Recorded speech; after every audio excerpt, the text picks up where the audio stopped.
The cold in the air after I provoked him was instant. Ming Zhang's smile died on his face. He didn't waste any more words. He crossed his two black sides and swung them at me in an X-shaped slash, aiming for my face. I felt it coming, so I shifted my body half a meter to the right.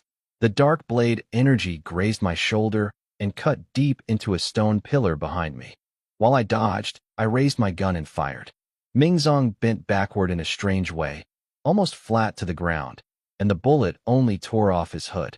I saw his face for the first time, pale, covered in dark red marks. He was angry now. He growled one word: kill. All four of his top killers moved at once. Nightingale dropped down from a pillar above, aiming her twin blades at my skull. Withering came from my left, spreading poison fog everywhere. Dead End came from my right, throwing 3 knives to block every escape route. Pathless sank into the shadows, ready to strike from hiding. This was their famous formation, the 5 Mourners Array. I didn't retreat. I pushed forward instead. When Nightingale's blade and Dead End's knife hit me, my kinetic barrier lit up and threw them both back. Using that small opening, I jumped back 3 meters to dodge the poison fog. My enhanced senses locked onto a shadow under my feet. I didn't hesitate. I fired straight down into the stone floor. A scream came from underground. Pathless was forced out of hiding, blood pouring from a hole in his shoulder. The formation was broken. Ming Zhang's face turned dark. He shouted for the others to spread out and wear me down instead. They scattered into blurs around me, taking turns striking from my blind spots. While I fought them off, I noticed Lu Jinxiong sneaking toward the glowing stone tablet at the back of the temple with 2 guards. Greed had taken over him completely. I noticed it, but I had no time to deal with him. Nightingale kept pressing me with her blades. I blocked with my gun's body and barrel. Then I saw Withering raising her hands again to cast more poison. I gave up blocking Nightingale and let her blade hit my shoulder instead, since she pulled back, afraid of my barrier. In that gap, I spun around and shot blindly over my own shoulder. The bullet went straight through the back of Withering's neck. She dropped dead instantly. A bit of soul energy flew into my gun, Soul Eater. Progress, 11/100. Ming Zhang cursed and finally joined the fight himself, moving like black lightning. His sides came at me from both sides too fast for me to track clearly. I leaned back and kicked his wrist, but he twisted and slashed down anyway. I blocked with my gun's body. The impact sent me stumbling back into a pillar. His strength at level 40 was far above mine in close combat. He didn't let me recover. At the same time, Dead End threw 3 poison knives at me from 3 angles, cutting off every escape. Pathless also leaned out from the shadows, ready to finish me off the moment I dodged. But I had already planned for this. Right as the knives reached me, I dropped and slid across the floor. The knives flew over my head and went straight toward Ming Zhang instead. 2 missed, but the third one cut deep into his side, poisoned by his own ally's blade. He roared in pain and froze for a second. That was enough. I finished my slide, knelt, and shot Pathless, who had just peeked out of the shadows. The bullet curved around a fallen pillar and went straight into his eye. He died instantly. Progress, 12/100. I spun around again and fired twice at Dead End, who was still recovering from throwing his knives. The first shot missed by an inch. The second shattered his knee. He screamed and fell. I walked up to him, pressed my gun to his forehead, and said, "Next life, throw straighter." Then I pulled the trigger. Progress, 13/100. In under 2 minutes, 3 of the 5 top killers from the Night Owl group were dead. Only Ming Zhang and Nightingale were left. Nightingale's hands were shaking as she stared at the bodies, slowly backing away. Ming Zhang stood there, clutching his bleeding side. The poison was turning his face blue, but his eyes burned with a crazy excitement. "Good. Very good," he said, his voice hoarse. He drove both sides into the stone floor, and his cloak began to swell, like something inside him was about to explode. A massive, unnatural wave of energy burst out of his body, far beyond what a level 40 awakened person should have. Dark red runes lit up across his skin, crawling like living things. "Kid, you forced me to go this far," he said, his face twisted in pain, veins bulging from his forehead to his jaw. "This move cost the lives of 17 high-level awakened people to create. Today, I'll tear you apart." Wind roared through the hall, snapping at my coat. I narrowed my eyes and gripped Soul Eater tighter. Right as the fight was about to explode again, a scream tore through the temple from the direction of the glowing stone tablet. What is this thing? Help! Someone help me! It was Lu Zhenxiong's voice. Ming Zong and I both turned toward the back of the temple. The tablet's gentle silver light had turned into a blinding, blood-red glow. Everyone's eyes snapped to the back of the temple. Lu Zhenxiong was hanging in the air, pinned by a thick beam of silver-white light shooting from the stone tablet straight through his hand. He screamed and kicked wildly, stuck in place. His two guards were already dead nearby, chests crushed, blood pouring from their faces. The tablet had an ancient seal on it. Anyone who touched it without permission paid with their life. Ming Zong stared at the tablet, his eyes shrinking with fear. He muttered the word, seal, then turned to look at my gun. I had stood next to that same tablet earlier without getting hurt. Now he was sure. My gun, Soul Eater, was the real treasure from inside the tablet. Greed swallowed whatever was left of his mind. The dark red marks on his body flared with blood-colored light, and his eyes turned into burning red flames. The temple grew freezing cold. Dark red mist poured out from the cracks in the floor. He used his forbidden technique, Echo of the Dead. All the bodies on the ground began to twitch. Bones cracked. One by one, the corpses stood up, headless ones too. More than a dozen undead puppets turned and locked their eyes on me. Kill him, Ming Zong ordered. The puppets charged at me, mindless but still moving with their old skills. I fired again and again, blowing holes through the chests of the first three.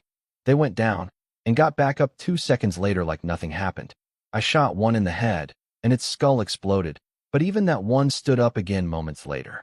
As long as Ming Zhang's energy kept flowing into them, these things wouldn't truly die. Only complete destruction would stop them. This technique was brutal. While I was busy with the puppets, Ming Zong made his move. With his power boosted by the forbidden technique, he was even faster and stronger now. His scythes cut through the air toward my throat. I blocked with my gun's body. The impact cracked the stone floor under my feet. My barrier stopped the physical hit, but the dark red corrosive energy slipped past it and burned straight into my right arm. My arm spasmed, and my grip shook for a second. Then I felt wind coming from behind. Nightingale had circled around me and stabbed at my side. With Ming Zong in front and her behind, I had nowhere to run. So instead of retreating, I twisted my body, took the pressure from Ming Zhang's blade head-on, grabbed Nightingale's wrist with my left hand, and shoved my gun into her stomach point-blank. I fired. The bullet tore a huge hole through her stomach. She didn't even get to scream before she flew back and slammed into a pillar. A clean thread of soul energy floated into my gun. Progress, 14/100. Ming Zong didn't look sad at all watching her die. He just laughed in a hoarse, crazy voice. You're strong. But you don't understand how terrifying Echo of the Dead really is. He raised his hand. Nightingale's broken body twitched back to life, her eye sockets glowing red. Even as a puppet, she kept her speed and skill from when she was alive. She rushed at me again in a blur. I kept backing away, watching Ming Zong carefully instead of fighting the puppets directly. Every time he controlled a corpse, the veins on his forehead bulged more, and his face turned grayer. Controlling over a dozen puppets was draining him hard. His movements were getting stiffer, and the poison in his side wound, which he'd been holding back, was starting to spread again now that his focus was split. I found his weakness. I stopped wasting time on the puppets and used my fighting skills to weave through the stone pillars at full speed. The puppets got tangled up in the terrain and lost their formation. I locked my gun on Ming Zong himself. I fired 3 shots, curving them through the air around the pillars to hit him from multiple angles at once. He panicked and had to pull his focus back from the puppets just to block with his scythes. The bullets got knocked away, but the moment he stopped controlling them, the puppets slowed down and went stiff. I used that opening. I burst out from behind a pillar and charged straight at him, ignoring the sharp pain shooting through my corroded arm. I pulled out my dagger, Netherspine Thorn, with my left hand, and we clashed close up. His scythe cut my other arm open too, and more corrosive energy seeped in, burning my skin again. But right as he swung, I jammed my gun barrel against the blade of his scythe and fired. The shot unleashed my gun's full 1500 attack power. Both his scythes shattered into pieces with a final shriek. His left hand tore open from the recoil, blood spraying out. His eyes went wide, and his crazy laughter froze on his face. He hadn't expected me to destroy his weapons with one shot. Proof that my gun really was something special. I raised my gun and aimed straight between his eyes, ready to finish him. Right at that moment, a massive boom shook the entire temple. The tablet's light turned from silver white to a blinding blood red. A wave of pure destructive energy burst out from it in every direction. Lu Zhenxiong, still pinned in the air, screamed in agony as his body began to fall apart piece by piece inside the red light. The ground shook. Giant cracks split open the stone pillars, and chunks of rock crashed down from the ceiling far above. Then a cold, mechanical, ancient voice echoed through every corner of the temple. Unauthorized intruder detected. Initiating purification protocol. The floor began collapsing in huge sections, and blinding red light surged up from below, like it was about to swallow everything whole. The old mechanical voice kept echoing through the temple. Thousands of glowing symbols lit up on the walls, weaving together into a giant magic formation that covered the whole hall. At the center, all the loose energy in the air got pulled inward and crushed into a pure white ball more than 3 meters wide. It spun slowly, and the air around it grew so heavy it felt thick. Loose rocks floated up and turned to ash the moment they touched the white light. Ming Zhang's face went pale. His forbidden technique was useless against this kind of pure ancient power. Under the silver-white light, his puppets froze up, and the dark red marks on them burned away. Without his energy holding them up, all the corpses dropped back down, dead again. Then the voice announced, the purification of this ancient ruin had started. Only someone marked as the rightful heir would be spared. Everyone else would be erased completely, body and soul, in 120 seconds. That was it for Ming Zhang.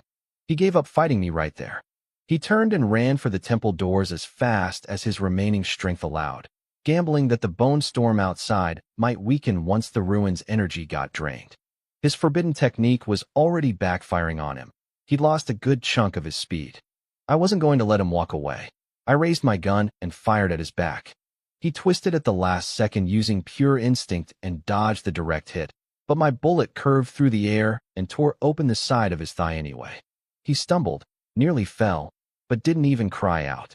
He just gritted his teeth and dragged his bleeding leg out through the doors, vanishing into the storm outside.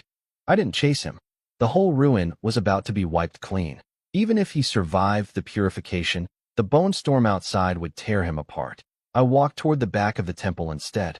Lu Zhenxiong was still hanging in the air in front of the glowing tablet, red punishing light burning through his armor, melting it, charring his exposed skin black. The seal kept him conscious through all of it, forcing him to feel every second.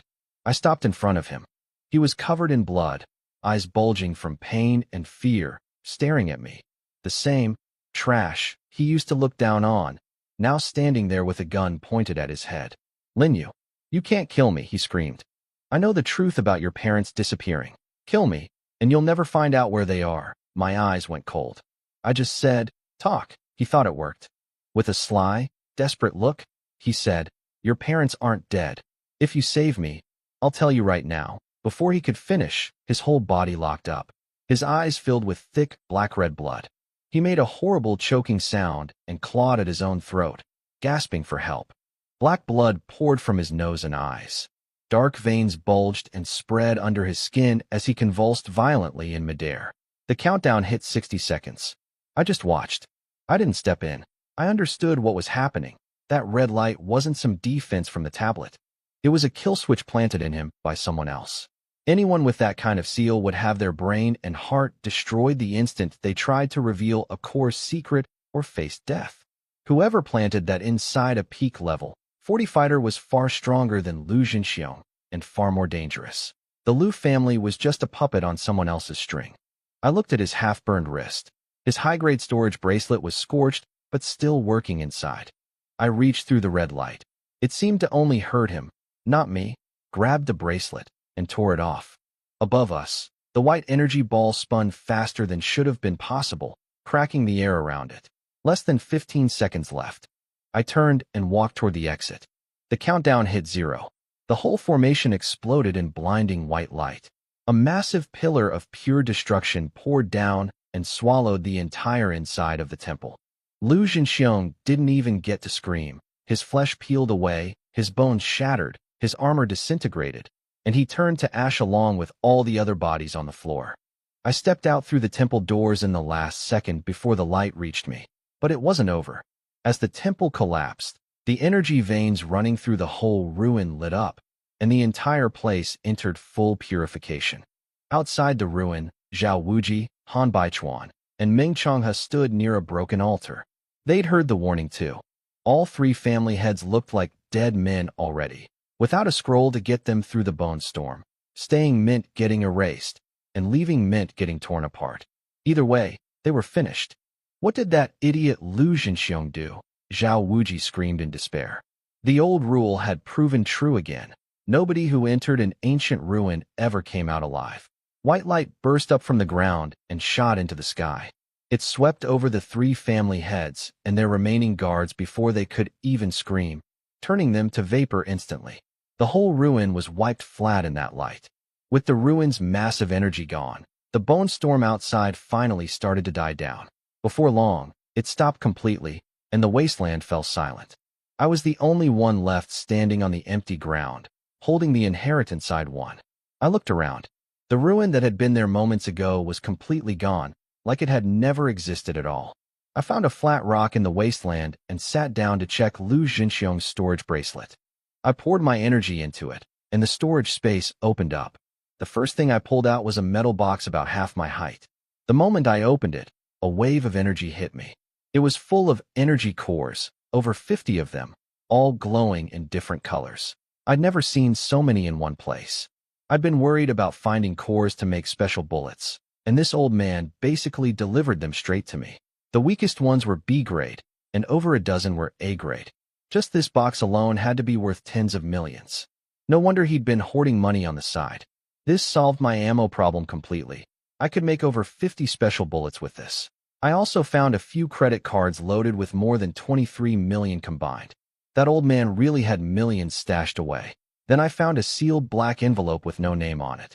The moment I touched it, I felt a faint, unsettling energy crawling up my fingers, the same kind of energy I'd felt from the seal inside Lu Zhenxiong's body.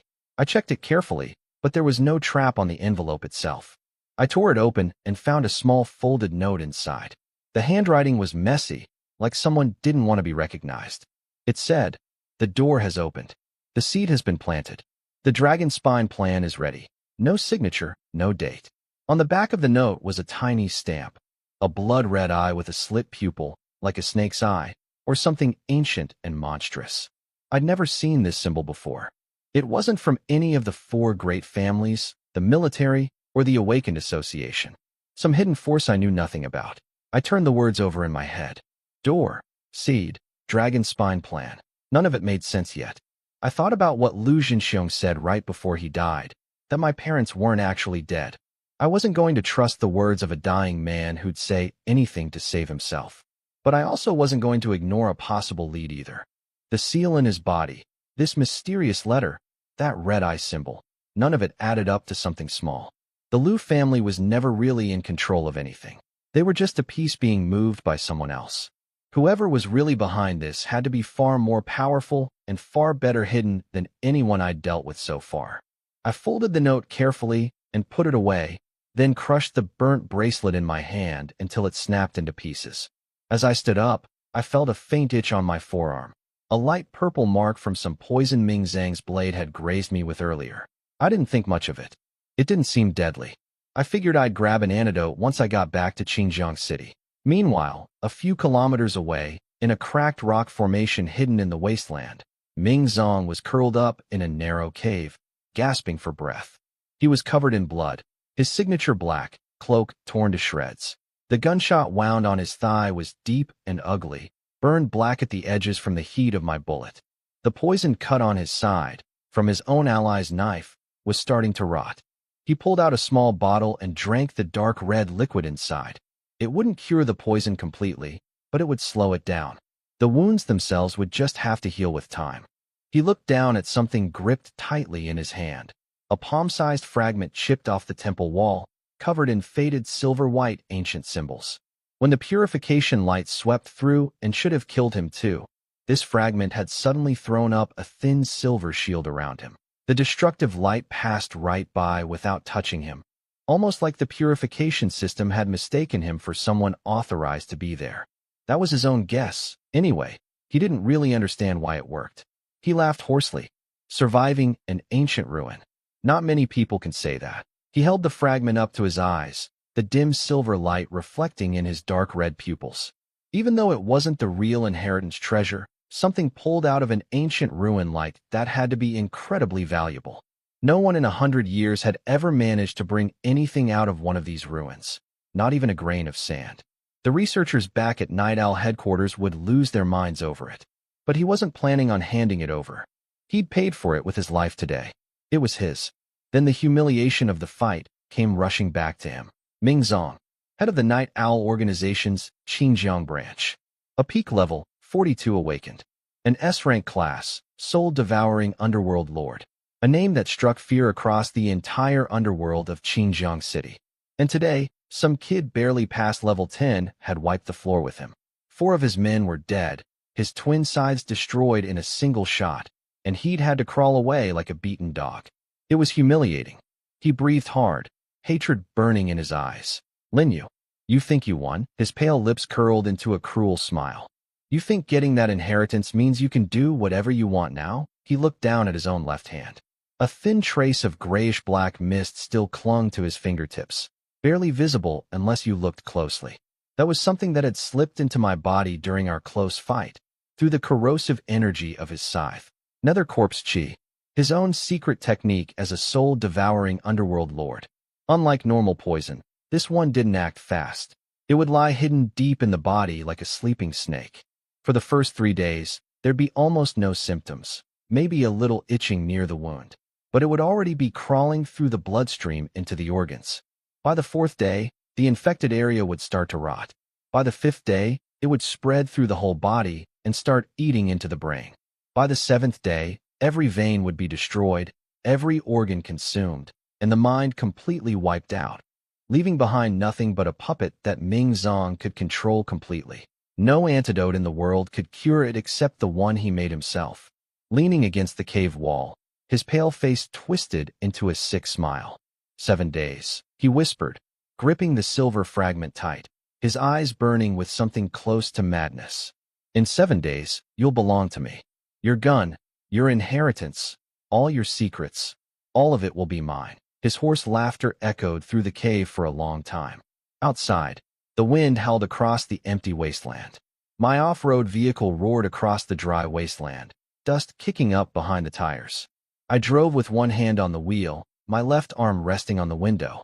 At first I didn't think much about the strange feeling in my right arm. But as I got closer to Xinjiang City, the itch turned into a sharp, stinging pain. It wasn't just on my skin anymore. It was crawling deep into the muscle, climbing up through my veins. I pulled over near an abandoned gas station and unzipped my sleeve. The light purple mark had grown bigger and was spreading up my arm through the veins. Under the skin, I could see faint dark red poison lines. This wasn't an ordinary poison. I didn't waste time. I got back in the car and floored it straight to the city. I walked into Tianbao Tower in the central shopping district. A female attendant was helping another customer when she noticed me at the door. She recognized my tactical gear. It was one of theirs. Then she recognized my face. A few days ago, I'd come in wearing torn low-tier gear to sell some monster materials. She'd thought I was just some poor kid back then. Now she knew I'd placed first in the new recruit exam, and she could tell just from my eyes that something serious had happened to me since then. She dropped her other customer immediately and rushed over. "Honored guest, you're finally here," she said, bowing slightly. "What can I get you today? Or would you like to go straight to the VIP room upstairs?" I didn't care about the fake politeness. "Antidote," I said flatly.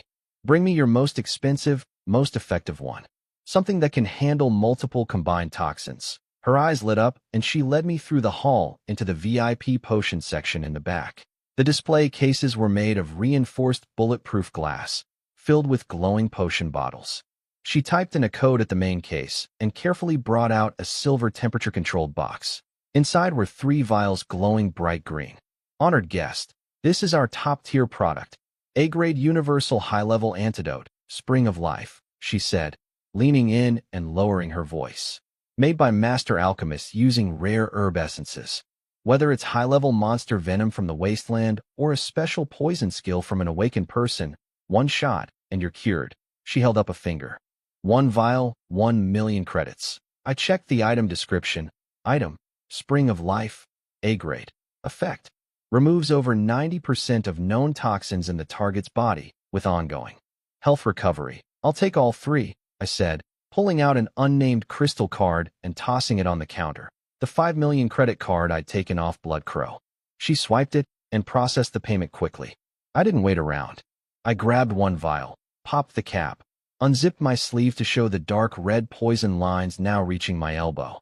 The attendant went pale just looking at it. She'd never seen a poison wound like that before. The way the marks crawled under the skin made her skin crawl too. I stuck the needle into my vein and pushed the green liquid in. A cool energy spread through my blood fast. But the moment that cool medicine touched the dark red poison lines, they suddenly twisted violently. The light purple skin turned pitch black. Pain exploded through my arm. I grunted, cold sweat breaking out on my forehead instantly. This wasn't pain on the surface. It was tearing directly at my nerves. The A-grade antidote hadn't calmed the poison down at all. It had enraged it.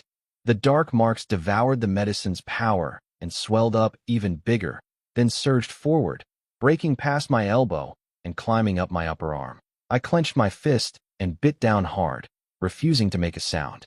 Wah! What's happening? The attendant shrieked, stumbling backward. Their proudest A-grade potion wasn't suppressing the poison. It was making it worse. If something happened to me in her store, she'd be in serious trouble. Please wait. I'll get Elder Dew, she shouted, running toward the back in a panic, her heels clattering against the floor. I leaned against the counter, breathing hard. Then a blue status screen flashed in front of my eyes. Status: Nether Corpse Chi Corrosion, Stage 1. Warning: high-level foreign toxin detected. This toxin has a devouring trait. Full outbreak expected in 72 hours. I didn't have much time. A moment later, quick footsteps approached from the back. Elder Du, Tianbao Tower's chief appraiser and the real owner behind the place, came hurrying out in gray traditional robes. He spotted me right away. Young Lin, surprise flashed in his eyes. He walked straight to me, his gaze locking onto the black poison crawling up my arm. His brow furrowed. He held 2 fingers an inch away from the marks, letting a soft white energy reach out to test it. The moment that white energy got close, a thin gray-black mist shot out from the poison and burned it away instantly. Elder Du yanked his hand back, hissing in a sharp breath. He studied it a moment longer, then looked up at me, his face dead serious. Young Lin, this isn't an ordinary poison, he said, taking a deep breath. I waited for him to continue. He looked at the writhing black marks again and said, low and grim, if I'm reading this right, this is Nether Corpse Chi. It carries the caster's own energy signature. It has a will of its own, and it devours any outside energy to grow stronger.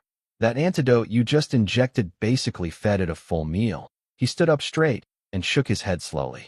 Right now, there isn't a single potion on the open market in Xinjiang City that can save you. Elder Du pulled his hand back, his face dead serious. This Nether Corpse Chi has a unique forbidden energy mixed into it, he said quietly, staring at the boiling dark marks on my arm. It doesn't just drain the host's life force. It climbs through the whole body and eats away at the brain. Using a normal antidote just feeds it and speeds everything up. I looked at my arm. The poison really was spreading faster now. Can it be cured? I asked, staying calm. I know my way around Xinjiang City, but this isn't my specialty, he admitted. A foreign toxin carrying the caster's own energy signature like this, Tianbao Tower can't help you. I nodded, zipped my sleeve back up, and turned to leave. Wait, Young Lin, Elder Du stopped me. He'd watched me walk in fresh from a near-death fight, carrying a deadly poison, and not even flinch. That kind of calm meant either I'd given up, or I just wasn't afraid of dying. He could tell it was the second one. I stopped. He pulled a dark gold coin from his sleeve and handed it to me. No markings except a beetle engraved on the surface. I can't save you, but someone else might, he said. There's a strange-tempered poison master who's been hiding in the underground black market in the West District for years. He knows all kinds of obscure poisons and antidotes. He lowered his voice. This coin is my token. Find a shop with no sign, just a string of bone wind chimes hanging outside the door. I took the coin. It was heavy and cold, definitely not ordinary metal. The black market has no laws. Only strength matters there. You're already hurt, so be careful, he warned. Thanks, I said, and walked out of Tianbao Tower. The sun outside was blinding. I pulled my hood low and headed straight for the West District. The West District slums were nothing like the central shopping street. Narrow alleys full of dirty water, tin shacks thrown together, and the air reeked of rot. I cut through a maze of back alleys and stopped at an old, abandoned bunker entrance. 2 guards leaned against the iron door, smoking, old rifles in hand. They eyed my gear, glanced at the long weapon case on my back with a flicker of greed, but didn't try anything. I tossed them a few bills, and they pulled the heavy door open. I went down a rusted staircase into the underground black market. It was a massive underground city that never saw sunlight. The streets were a mess, packed with stalls selling everything. Illegal guns, smugglers offloading stolen goods, scavengers, even bounty hunters openly trading wanted awakened people's severed heads. The smell of violence and blood hung in every corner. I walked through the mud in my plain tactical coat, hood covering most of my face, trying not to stand out. A few greedy looks slid my way from the shadows, but after sizing up how I walked and carried myself, they backed off. In a place like this, predator and prey could switch places in a second. Nobody made a move without being sure. I pushed through the pain building in my arm and kept searching the maze of alleys for the shop with bone wind chimes. As I turned a corner past a pile of scrap machinery, I heard loud footsteps and shouting ahead. Move it! Get out of the way before I kill you! A dozen or so men in black leather jackets, armed with all kinds of weapons, came barreling down the alley, blocking the whole path. Vendors nearby dropped their heads, too scared to look up. The man leading them had a cheap mechanical arm for a right hand, gears grinding loudly with every step. I stopped walking. The leader, busy bragging to his crew, almost walked straight into me. You blind? You're blocking Tiger Bro's way, one of his men shouted, shoving a mini submachine gun against my chest. I grabbed his wrist with my left hand and twisted it hard. Bone cracked. He dropped to the ground screaming, the gun falling from his hand. The rest of the gang exploded into chaos, weapons raised at me instantly. You're dead, the leader roared, finally turning to look at me properly. The moment his eyes landed on my face under the hood, he froze. Li Hu. I recognized him immediately. Back in the goblin sewers, he was the foreman who tried to cheat me out of my pay, so I blew his arm off with a shotgun. I hadn't expected to run into him here. Wang Biao had gone after me in the wasteland trying to kill me, and ended up dead in an abandoned factory instead. Li Hu clearly didn't know that yet. With Wang Biao gone, this thug had clawed his way into the gang's temporary leadership through sheer cruelty. Li Hu stared at me, frozen for a good 2 seconds, like he thought he was seeing a ghost. An F-rank trash gunner going into the dangerous wasteland and coming back alive? Impossible. Wang Biao had taken some of the gang's best men to hunt me down. You. Li Hu pointed at me, his voice shaking. His shock quickly turned into twisted joy and hatred. He noticed the dark red marks peeking out from under my sleeve, my arm hanging stiff and barely moving. Injured. His fear melted away, replaced by months of pent-up rage. If Wang Biao never made it back, he was probably dead in some monster's mouth out there. And this kid had probably barely crawled back too, badly hurt. This was his chance for revenge, handed to him by fate itself. He touched his cold, heavy mechanical arm. Every night since I took his real one, he dreamed about the pain of that shotgun blast. He stepped closer, glaring at me, face twisting with excitement. Linyu, he spat through his teeth. You little bastard is still alive? I just stood there, arms at my sides, looking at him without any reaction, like I was looking at a corpse. That indifference set him off completely. He was running this gang now, with over a dozen men behind him. He wasn't going to tolerate being looked at like that by someone he used to think was worthless. He grinned and raised his mechanical arm. With a sharp mechanical whine, the front of it split open and a high-frequency chainsaw blade, 1/2 meter long, popped out, spinning with a screeching whine. You took my arm back then. Today I'll turn you into mincemeat. He waved a hand behind him. Surround him. His men spread out instantly, boxing me into the narrow alley. One of them, a guy with bleached yellow hair, swung a steel pipe and pointed it at my face. Kid, nobody's saving you today. Kneel down and beg Tiger Bro. Maybe we'll leave your body in one piece. Standing in the muddy alley, surrounded by a dozen armed thugs, I stayed calm. The market vendors nearby quickly packed up their stalls and backed away. Gang fights happened here all the time, and nobody wanted to get caught in the blood. I didn't bother reaching for my gun. Wasting it on street trash like this would be pointless. My right arm throbbed with pain, the dark poison still crawling under my skin, completely stiff and useless. The yellow-haired guy charged first, swinging a steel rod at my head with a bloodthirsty grin, already picturing my skull cracking open. His friends howled with excitement, boxing me in from every side. I didn't back away. I drove forward into the crowd. He swung and missed completely. Then I hit him with a clean side kick to the ribs. The crack echoed through the alley as he flew backward and crashed into 3 of his own guys, blood spraying from his mouth. Kill him. All of you, attack, Lihu screamed from behind. Blades and clubs came at me from every direction. I moved through the tight space without even using my energy, just raw strength and combat skill. A bald guy swung a machete at me. I sidestepped, the blade grazing past my nose, then grabbed his wrist and twisted it until it snapped. His machete dropped. I followed with a knee straight to his jaw. Teeth and blood flew, and he dropped unconscious before he could even scream. I used only my left hand and my legs. No wasted movement. Every strike aimed at something vital. One guy tried to attack from behind. I kicked back without even turning around, shattering his knee. Another raised a submachine gun at me.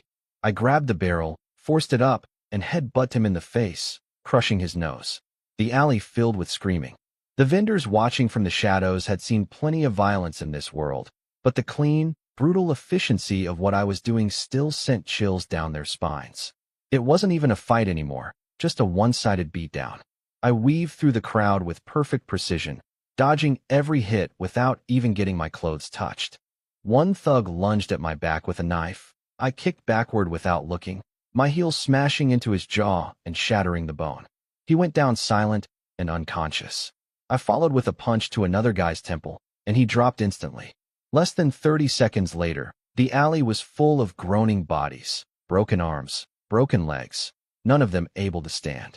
Blood mixed with the dirty water on the ground. The vendors and scavengers hiding nearby stared at me differently now, taking down over a dozen gang members with one hand. That was the kind of strength only high-level awakened people had. Lihu stood frozen, his grin gone, his mechanical arm shaking uncontrollably even as the saw blade kept spinning. This wasn't possible. The same F-rank trash he used to push around in the sewers, fighting like this? He looked at me, and my eyes held no emotion at all, like I was looking at an insect. His heart sank. Wang Biao had taken the gang's best fighters into the wasteland to kill me. None of them had come back. And here I was alive.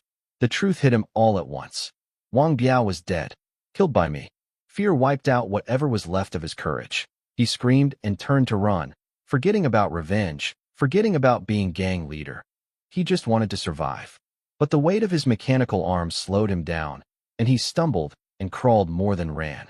Did I say you could leave? I said coldly. I kicked a bloody machete up off the ground with my foot, then kicked it again with my other leg, launching it forward like a blur. It tore through the air and slammed straight into the back of Lihu's thigh, the force throwing him face first onto the ground. He screamed in agony, his cheeks scraping bloody against the rough pavement, both hands clutching his leg as blood poured between his fingers. I walked up and stood over him, then planted my foot on his chest. Lord Lin, Grandfather Lin, please spare me, he sobbed, grabbing onto my ankle, completely ignoring the pain in his leg. I was wrong. I was blind. Just let this nobody go, Lord Lin. That switch happened fast. I almost laughed inside. Trash like him only behaves when they feel real pain. I pressed down harder with my foot. There was a sharp crack. One of his ribs broke. He howled, his body twisting violently. Where's the shop with the bone wind chimes? I asked, flat, no emotion in my voice. Gasping through the pain, he nodded frantically. I'll tell you. I'll tell you. It's at the north end of the black market. Past the scrapyard, take the third left turn, the last tin shack at the end. That's the place. Before he even finished talking, I kicked him hard in the temple. His eyes rolled back and his head slammed into the ground, knocked out completely. I didn't bother looking at the pile of bodies behind me. I stepped over Li Hu and kept walking deeper into the black market. The pain in my arm flared up worse after all that fighting. The dark poison marks had crawled all the way up to my shoulder now. The nether corpse chi was draining my strength fast, and cold sweat broke out across my forehead. I needed to find that poison master, fast. I passed through the noisy outer market and into a quiet scrapyard area. The light got dimmer, junk machinery and rusted armored vehicle wrecks piled up on both sides of the path. I took the third turn and went left. The alley ended. A rundown tin shack came into view, a string of wind chimes made from small, unknown animal skulls hanging from the roof. There was no wind, but the chimes clinked together with a heavy, dull sound. A thick, sharp medicinal smell leaked out from the door cracks, strong enough to drown out every other smell around it. I walked up to the door. No knocking. I just pushed the rusted handle down and shoved it open. The door creaked loudly as it swung inward. Inside was pitch black, impossible to make out anything. No warning at all. A faint whistling sound cut through the darkness. A glowing blue needle shot straight toward the spot between my eyes. The blue needle shot straight for my forehead. I stepped back half a step and turned my head just enough. The needle grazed past my temple and buried itself in the rusted door behind me, still shaking from the impact. An old, sharp laugh came from the dark. Catching my test needle, not bad. Come in. The lights flickered on. The tin shack was cramped, every wall lined with metal shelves packed with glass jars. Limbs, organs, even half a skull floated in strange liquids, glowing pale under the light. Rotting monster parts sat piled in a corner, the smell mixing with the thick medicine stench in the air. In the middle of the room sat a thin old man on an animal hide mat, his hair a mess of gray, a brass three-legged furnace in front of him pouring out purple smoke. His eyes looked clouded, but there was something sharp buried deep in them. I flicked the gold coin toward him. He caught it easily and rubbed his thumb over the beetle engraving. Old do sure like sending people my way every few days, he said with a smirk. Then his eyes sharpened and locked onto my limp right arm. Nether corpse chi, he said, without even getting up. He stared at the spreading dark marks and scoffed. And not the normal kind either. This one has at least 30 years of the caster's own cultivation packed into it. Kid, did you piss off Mingzong? I stepped closer.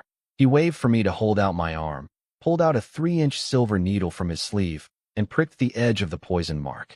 A drop of grayish-black blood fell onto a jade plate below. The plate hissed, then cracked into pieces within 3 seconds.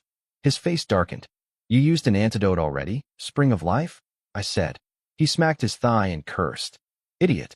That A-grade antidote is packed with concentrated life energy. The corpse chi ate that energy and doubled its spread. You had 6 days left normally. Now you've got 3, at most. He held up 3 fingers in front of my face. After 3 days, your brain gets completely hollowed out, and you become Ming Zhang's puppet. I kept my eyes on him. Can it be cured? He studied me for a moment, then folded 1 finger down, leaving 2 up. 2 conditions, he said, voice rough. First, I need 3 A-grade energy cores as an ingredient. I pulled out 3 glowing A-grade cores and dropped them on the mat without hesitation. A flash of surprise crossed his eyes, but he kept going. Second condition, during the cure, the corpse chi will fight back one last time, as hard as it can. The pain will feel like every vein in your body getting ripped out and shoved back in. You have to stay fully conscious the whole time. If your mind slips, even for a second, the chi will rush straight into your brainstem. He tapped his own temple. Once that happens, nothing can save you. He paused, voice turning cold. I've been a healer for 40 years. I've seen plenty of people get hit with this poison. Not one of them managed to stay conscious through the cure. Every single one chose to end it themselves instead. I tore off my sleeve, exposing my whole arm. The dark marks had already crawled up to my shoulder, veins bulging purple-black under the skin.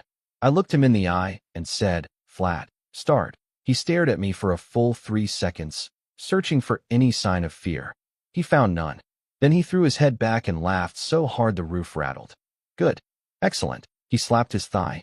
I like crazy people who aren't afraid to die. He got up fast, grabbed 7 colored glass bottles off the shelf, and dumped the bugs and thick liquid inside into the furnace. Purple smoke surged out violently, and the room turned cold. He picked up the 3 cores, carved tiny markings into them with a special needle, and squeezed out the pure energy inside as liquid gold, feeding it into the furnace. The purple smoke and gold light swirled together, boiling loudly. A few minutes later, he poured a bowl of thick dark green liquid and handed it to me. "Drink this.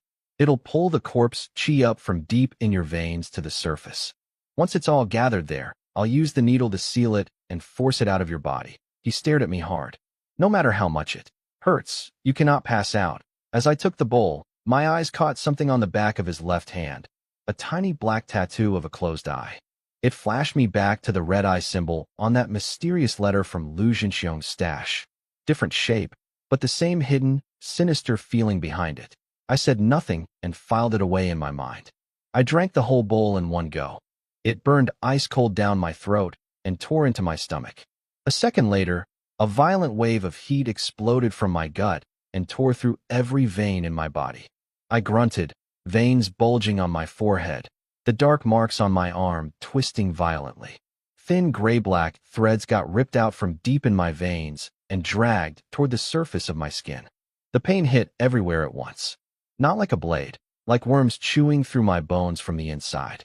I clenched my jaw and dug my left hand into the wooden floor, splinters jamming under my nails. I gasped for air, sweat soaking through my back. The old man held his needle ready, watching the poison marks closely, prepared to seal them at any second. Right as the medicine took full effect, my vision flickered. My status screen popped up, but instead of its usual pale blue, it was covered in blood red. Severe warning. Nether corpse chi detected resonating with an unknown energy. Resonance source locked. Host soul core. Warning, the corpse chi's path has shifted. It has left the skin surface route and is now converging toward the soul core. My eyes went wide. At the same moment, the old man's needle jolted violently in his hand. The light on it flickered out of control, the steady reading completely breaking apart. His face went pale. He jumped to his feet, eyes wide, staring at my arm. The poison wasn't rising to the surface like it should. It was sinking deeper, fast, right before our eyes. "This is wrong," he said, voice shaking, barely hiding his fear. "The corpse chi isn't heading to the skin. It's burrowing straight into your soul." He stepped back, jaw clenched. "What exactly is hiding inside you?" The dark green liquid didn't work the way the old man expected. The nether corpse chi went completely out of control. Instead of rising to my skin, the poison started collapsing inward, all of it gathering into one solid black thread that punched straight through my veins. My veins couldn't hold against it. They shattered piece by piece. The poison pushed through my mental defenses and slammed into my soul core. My body went rigid.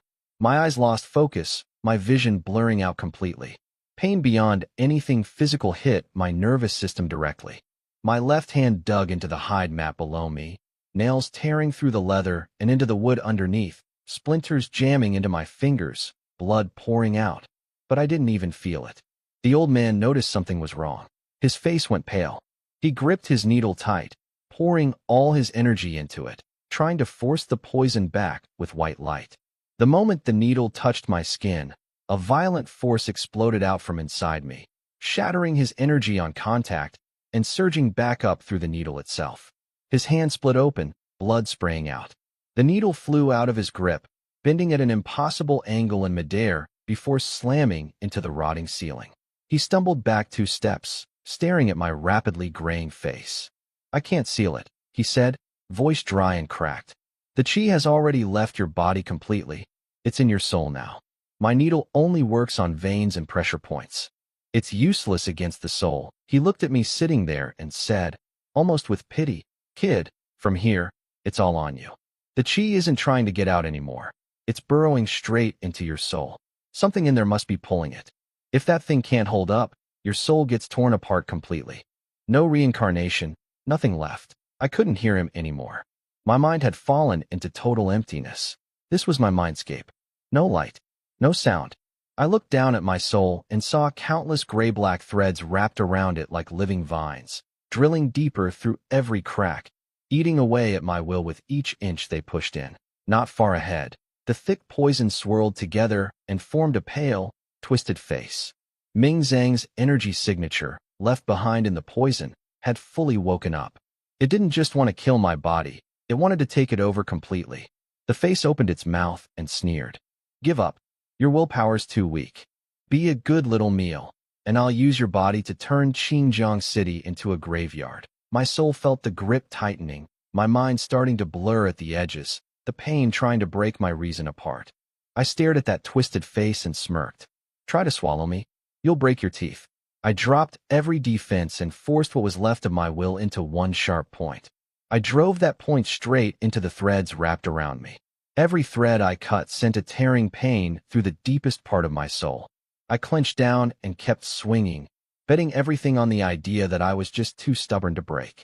Right as my willpower was about to run dry, a deep rumble echoed from the very bottom of my mind. A crack split open in the void with no warning.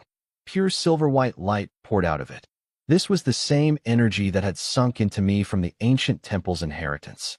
It had been sleeping deep in my soul this whole time, never reacting to physical damage. Only now, with my soul itself under real threat, did it finally respond. The moment the light touched the corpse chi, the gray-black threads screamed and recoiled. They'd run into something they couldn't beat. Ming Zhang's twisted face contorted in fury, let out a furious roar, and shattered completely in the silver light. A status screen flashed in my mind. Dormant, inheritance mark, energy detected in host soul core, energy activated by foreign invasion. Performing automatic purification. The silver-white light filled my entire mind. The corpse chi burned and evaporated under it fast. The threads wrapped around my soul, snapped apart piece by piece, and disappeared. A warm energy wrapped around my soul, and the willpower I'd lost slowly started coming back. Back in the shack, the old man stared wide-eyed at my arm. The dark red marks were fading away right in front of him, faster than should have been possible. The skin underneath returned to its normal color, even glowing faintly. Gray-black mist got pushed out through my pores, hissing the second it touched the air before disappearing completely. The old man stood frozen. 40 years as a healer, and he'd never seen anyone purify nether corpse chi on their own, from the soul level. What scared him more was the faint silver-white energy leaking out of me. Every awakened person's energy today carried some kind of elemental trait. This silver energy had none. It just radiated absolute dominance, like nothing else mattered next to it. This wasn't part of any known energy system today. His fingers trembled. In his whole life, he'd only ever read a few scattered lines about this kind of energy in a torn old manuscript. An ancient inheritance, he muttered, his frail body shaking. The way he looked at me changed completely. The earlier condescension was gone, replaced by deep caution. "Who exactly are you?" he asked quietly. I opened my eyes, my vision clear again. I looked down at my arm. The dark marks were gone, replaced by a faint silver glow under the skin that faded into nothing after 3 seconds. My whole body felt clean, lighter than it had in a long time. That drained, weak feeling completely gone. A new status screen popped up. Status: Nether Corpse Chi fully removed. Bonus: Inheritance mark and soul core activated. Awakening level increased from 0.1% to 2.3%. New unlock: Expanded soul perception range. I clenched my right fist, and my knuckles cracked. My arm wasn't just back to normal. It felt stronger than before the poison ever hit me.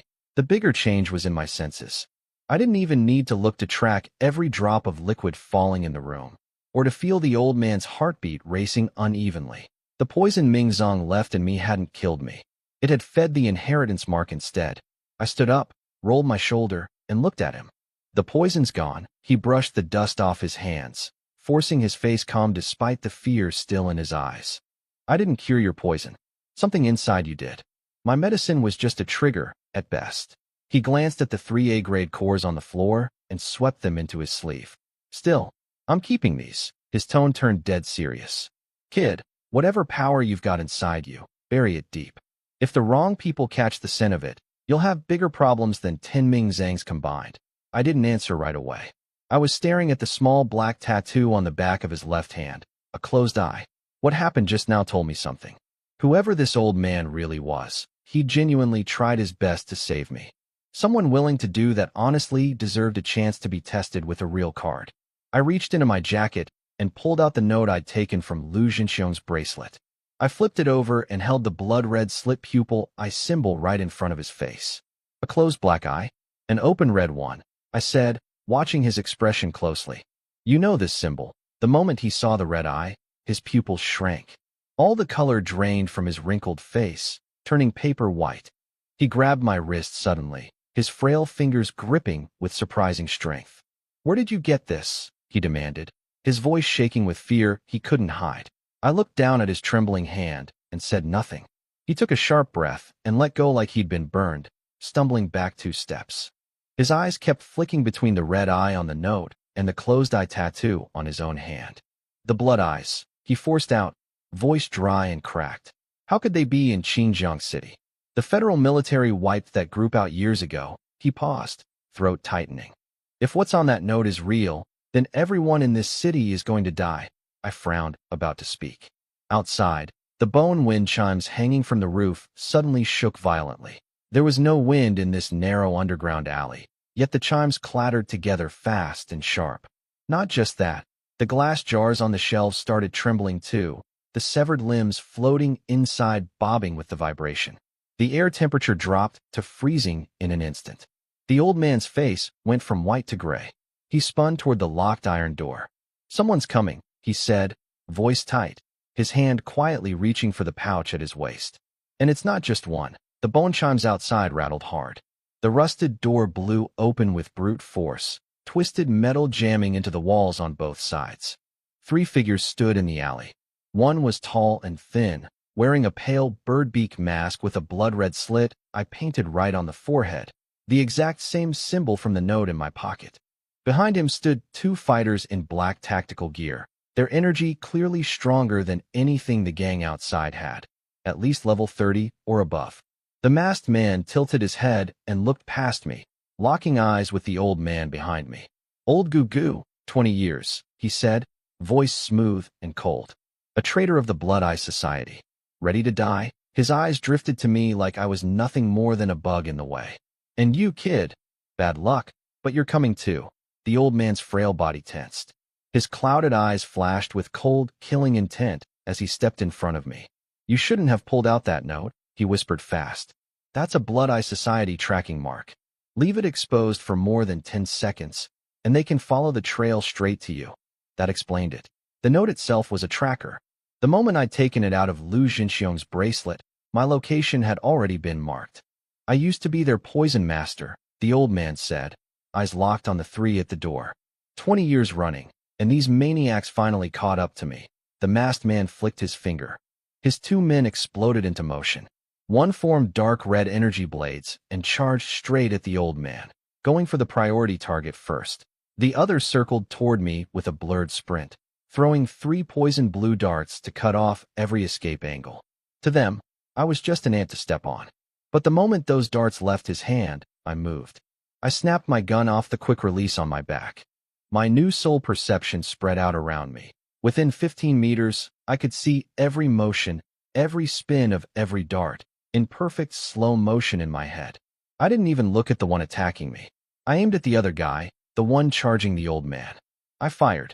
The bullet tore through his shoulder mid-charge. He couldn't redirect in time. His shoulder blade shattered from the impact, and his energy blade scattered into sparks. He screamed and crashed into a shelf.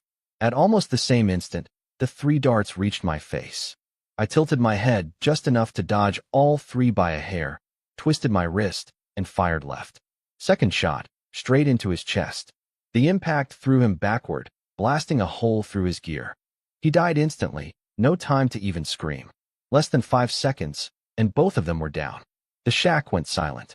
The masked man froze, watching 2 of his level 30 men get taken out cleanly by a kid he hadn't even bothered to take seriously. The way I'd read the fight, the cold calm I'd shown, that wasn't normal for someone my age. He went quiet for 2 seconds. Interesting, he said, his voice losing all its softness, turning ice cold. I underestimated you. Such strength at such a young age, a shame. Before he finished talking, a suffocating wave of energy burst out of him. The glass jars around the room shattered one after another, liquid spraying everywhere. This was the kind of power only a peak level 40 fighter could put out. He raised his hand, and a massive blood red eye took shape in the air. No lid, no white, just a churning red mass staring straight at me. An invisible wave of mental force crashed down on me like a tidal wave. Pain tore through my mind, my vision flooding red. My legs gave out, and I dropped to one knee. A direct hit on the soul. Die, he said, fingers closing into a fist. Right as the eye was about to crush my mind completely, the old man moved. He kicked over his brass furnace, sending the leftover green poison liquid flying like a spear straight at the masked man's face. At the same time, he bit his own tongue hard and spat blood onto the closed-eye tattoo on his hand. The tattoo drank the blood and snapped open. Curse backlash, the old man roared in agony. A thick cloud of dark green poison mist exploded out of every pore in his body, filling the entire shack instantly. The masked man had to cut his mental attack short, jumping back and raising a blood-red shield in front of him. The mist hit the shield and hissed, eating into it. The black-clad man with the shattered shoulder, still trapped near the door, couldn't escape in time. The moment the mist touched his exposed skin, it dissolved him into a puddle of bloody mess before he could even scream. The pressure on my mind vanished instantly. I gasped for air, veins bulging on my forehead. The silver-white light deep in my soul core had flared up on its own the second the poison touched my skin, forming a thin shield that kept the mist out completely. The old man had used almost everything he had left, his whole life's cultivation and willpower, just to buy me one shot at fighting back. I lifted my head. My soul perception cut through the mist and locked onto the masked man's position. I raised my gun. Suddenly, the silver-white light from my soul core surged up through my arm and poured straight into the gun itself. Ancient silver patterns lit up across the barrel. Inheritance mark energy resonating with inheritance weapon, Soul Eater, current round enhanced with ancient purification effect. My eyes went cold. I pulled the trigger. The shot sounded different this time, not a dull blast, but a clear ringing hum. A bullet trailing silver-white flame tore through the thick mist, leaving a straight, empty path behind it in the air. The masked man's eyes went wide. He could feel it. Whatever was wrapped around that bullet could actually kill him. He poured everything he had into reinforcing his red shield to its max. The silver bullet hit the shield. The moment the two touched, the red shield melted away like ice in boiling water. Ancient purification energy was a hard counter against this kind of dark, forbidden power. The bullet tore through the shield, grazed his right forearm, ripping away flesh, and blasted through the brick wall behind him. He grunted in pain and staggered back. His bird mask cracked down the middle from the shockwave, revealing half of his pale, twisted face. He clutched his bleeding arm and stared at me, all his earlier mockery gone, replaced by deep fear and a wild, manic look. An ancient inheritance. It's really an ancient inheritance, he rasped, suddenly putting it together. That fool Lu Zhenxiong. He died at your hands. He didn't attack again. His body started flickering and distorting, ripples spreading through the space around him. A high-level escape technique. Kid, even with an ancient inheritance, nothing changes. His voice echoed from the rippling air. The Dragon Spine plan has already started. In 7 days, this city will see the true door open. Your inheritance will become the perfect offering to the blood god. The ripples faded. He was gone completely. The shack fell silent. The green mist dissolved fast once it lost his energy backing it. I lowered my gun and turned to the old man. He was slumped against the shelf, completely drained, like a tree that had had every drop of water sucked out of it. The curse backlash had taken almost everything he had left. I walked over and crouched beside him. He coughed up black blood and shook his head weakly. My time's up, he said, barely audible. His shaking hand reached into his robe and pulled out a small animal hide scroll, pressing it into my palm. This is my life's work, he managed between breaths. Poison crafting isn't exactly an honest trade, but it's useful. He made a wet, choking sound, then forced out a few more words. Wanted to take it to my grave. Now, it's yours. I gripped the scroll tight. He grabbed my wrist, his bony fingers digging in hard. The blood eyes coming back. It's not random. That bird mask's 7 days. Might be real. His eyes went unfocused. His lips moved twice more, but no sound came out. His hand slipped from my wrist. He closed his eyes. His breathing stopped completely. I sat there in silence for a moment. Then I laid his body down flat and covered his face with a cloth from the floor. I walked out of the black market back into the city, cold rain mixing with the night wind. I stopped at a corner and pulled the torn cloth off my arm. The black poison marks that had reached my shoulder were completely gone now, just a faint silver shine left under my skin. The inheritance mark had absorbed the nether corpse chi, broken it down, and fed it straight back into my soul core. I clenched my fist. The power flowing through me felt different now, hard to explain, like a thin transparent layer had formed in my mind. Through it, I could even sense the faint life energy of a stray cat in an alley over 10 meters away. Soul perception. The inheritance was waking up. To avoid any eyes that might still be watching, I skipped going back downtown and instead found a small and deep in the West District slums. I paid for a few nights and locked myself in a cramped room, pulling the dusty curtains shut. Sitting on the sagging bed, I pulled out the hide scroll the old man had given me before he died and unrolled it. The first half was packed with his life's worth of poison formulas and antidote knowledge. Names like bone rot powder, blood burn agent, soul-devouring mist. Every recipe was written in detail, with notes and corrections scribbled in the margins, clearly tested over and over. I raised an eyebrow. Gunners usually fight head-on, but mixing these poisons into my rounds or grenades could be brutal. Worth picking up as a side skill later. I kept flipping through, and near the end, I stopped. There was a hand-drawn map of Xinjiang City's underground tunnel network, marked with hidden passages and abandoned facilities. 3 locations were circled in red: an abandoned subway station in the West District, a deserted underground lab in the northern outskirts, and an abandoned sewage plant in the East District. Next to each red circle was the same blood-red slit eye symbol. It clicked instantly. The old man hadn't just been hiding in the black market for 20 years. He'd been secretly mapping out the Blood Eye Society's hidden bases in this city the whole time. At the bottom of the scroll, written in messy dark red ink, was a final message. Whoever found this scroll needed to gather only people they trusted absolutely and wipe out the Blood Eye Society's hidden cells one by one to stop the Dragon Spine plan. It warned that acting without truly trusted allies would backfire badly, and the whole city could become hell. I almost laughed reading that. Trust. I'd never had the luxury of it. My parents died early, and Lu Jinxiong only took me in to make me a stepping stone for his daughter. The moment I stopped being useful, he tossed me out without hesitation, and even tried to have me killed in the wasteland. In a city this size, I didn't have a single person I could trust at my back. I pulled out my lighter and burned the warning at the bottom of the scroll, the flame lighting up my blank face. I didn't need to trust anyone. I only trusted the gun in my hand. Whatever this door was, whatever the Dragon Spine plan was hiding, if I had no one to trust, then I'd just clear out every threat myself.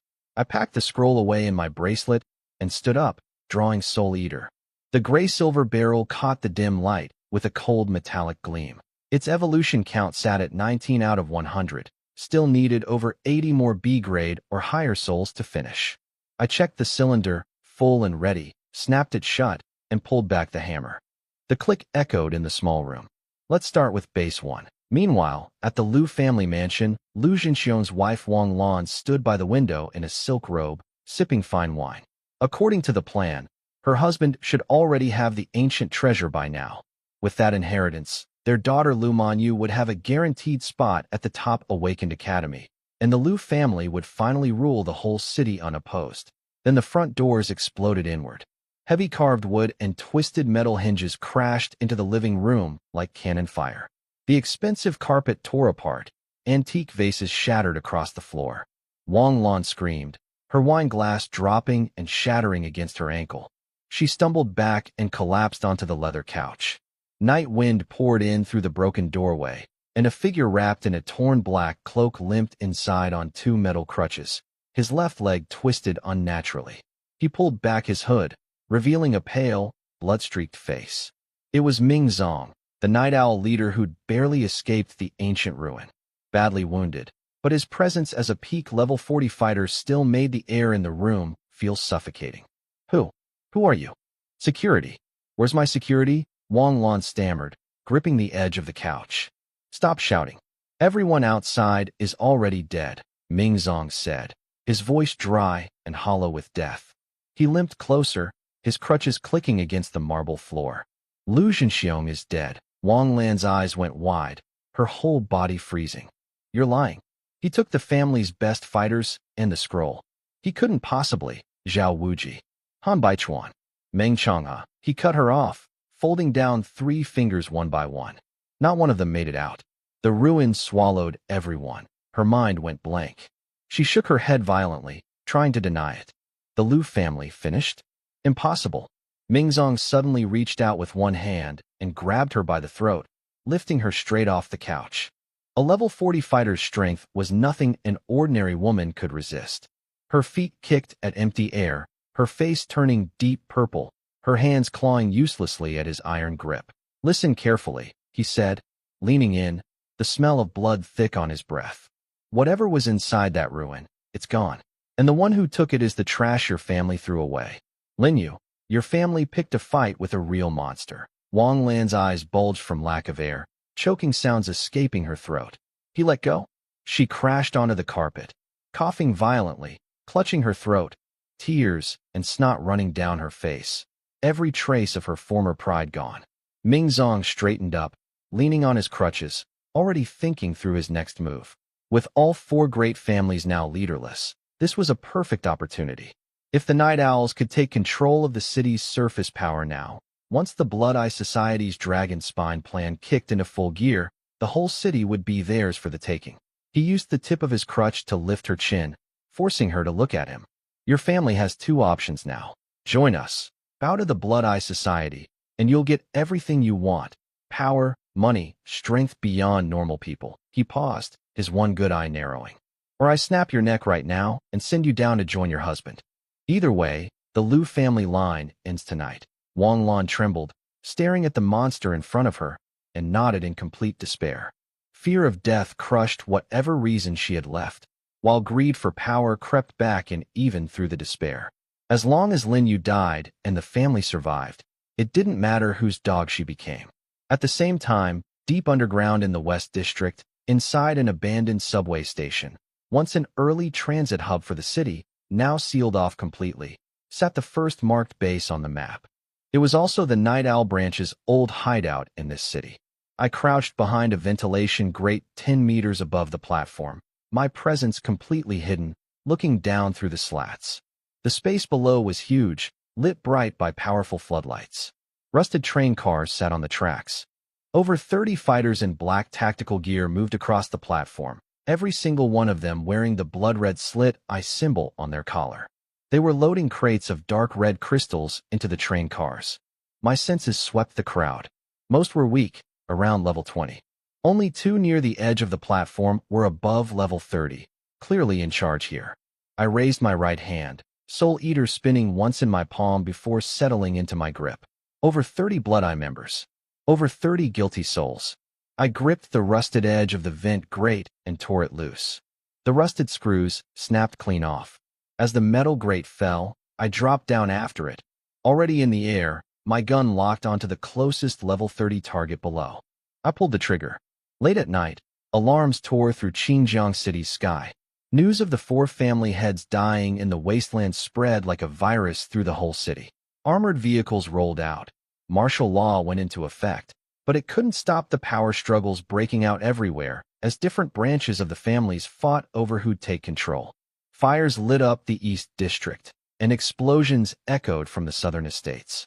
The whole city fell into chaos. Down in the West District subway station, the killing had just begun. I dropped from the vent 10 meters up, gravity snapping my coat as I fell. Midair, I already had my revolver locked on a level 30 leader below who was checking inventory, completely unaware of what was coming. I fired. The bullet went straight through his skull, brains and bones scattering across the rusted rails behind him. His body slammed back onto a crate. I landed steady, knees bending to absorb the impact. B-grade soul claimed. Soul devouring trait triggered. Soul Eater evolution. 20/100. The 30-plus members on the platform froze for a second, stunned by what just happened. The second level 30 leader reacted fast. He kicked aside some gear, pulled a black energy submachine gun, and opened fire right where I'd landed. Bullets tore up the concrete around me in a line of craters. I didn't panic. Instead of retreating, I pushed forward, right into two unaware level 20 grunts nearby. I grabbed both by their collars and hauled them up as human shields just as the gunfire reached me. The bullets tore through both of them instantly. They didn't even get to scream before they turned into bloody ragdolls in my hands. I waited behind their bodies, calm and cold, timing the gun's fire rate and the gap when the magazine would run dry. The second the shooting paused, I reached out from between the two corpses and fired without even needing to aim. My new soul perception already had his forehead marked. The bullet punched straight through his skull. His head exploded, and his headless body crashed onto the rails. B-grade soul claimed. Soul-devouring trait triggered. Soul Eater evolution. 21/100. I let go of the two bodies, and they dropped to the ground. The rest of the group on the platform stood frozen. 2 level 30 leaders dead in under 10 seconds. Fear started spreading through the crowd. A big, muscular guy shouted, his face twisted with greed. He's alone. How many bullets can he have? Rush him together. Whoever kills him gets squad leader. Money talks. A dozen of them, confident in close combat, charged at me with weapons drawn. At this distance, it would take an awakened person only seconds to close the gap. I smirked at the ones leading the charge, holstered my revolver, and pulled out my shotgun, Storm K2, with both hands. I aimed at the thickest part of the crowd and fired. The blast roared, a dark red flame shooting half a meter out of the barrel. Hundreds of tiny steel pellets, packed with energy, sprayed out in a wide arc. The 5 guys in front took the full hit. Their bodies froze mid-air, gear shredding apart, flesh tearing off, the impact throwing them backward as they came apart in mid-air, blood and limbs scattering everywhere. I didn't stop. I kept firing, boom, boom, boom. The whole station flashed with muzzle flame, gunfire drowning out every scream. It was a one-sided slaughter. None of the dozen who charged even got within 5 meters of me before they were turned into pieces on the ground. The smell of blood filled the closed underground space, sickening. The shooting stopped. I stood there, gun pointed down, smoke curling from the hot barrel. The remaining group at the back of the platform broke completely, hands shaking, weapons forgotten, staring at the carnage and then at me. Their will to fight just collapsed. Don't kill me. The big guy who'd shouted about being squad leader was the first to drop to his knees. Please, sir. We didn't want to do this. We're all stuck with low-tier life class awakenings. We can't survive in this city otherwise. The Blood Eye Society forced us to join. Refuse, and you die. Please, spare us. The rest dropped their weapons too, falling to their knees, crying and begging. I looked at them coldly and said nothing. I never trusted crocodile tears. If you put on that uniform and took the Blood Eye Society's resources, you accepted the risk of dying by someone's gun eventually. I raised the shotgun, ready to end this. That's when the begging from the man in front suddenly cut off mid-sentence. He clutched his own throat with both hands, eyes bulging, bloodshot. Ugh! Help! Thick black blood gushed from his mouth. His body convulsed twice and dropped flat, dark purple blotches spreading rapidly across his skin. It wasn't just him. The rest of them broke out with the same symptoms almost at the same instant. Their screams got stuck in their throats. Within 3 seconds, all of them vomited black blood and died where they knelt. The platform went dead silent again. Just the buzz of the floodlights.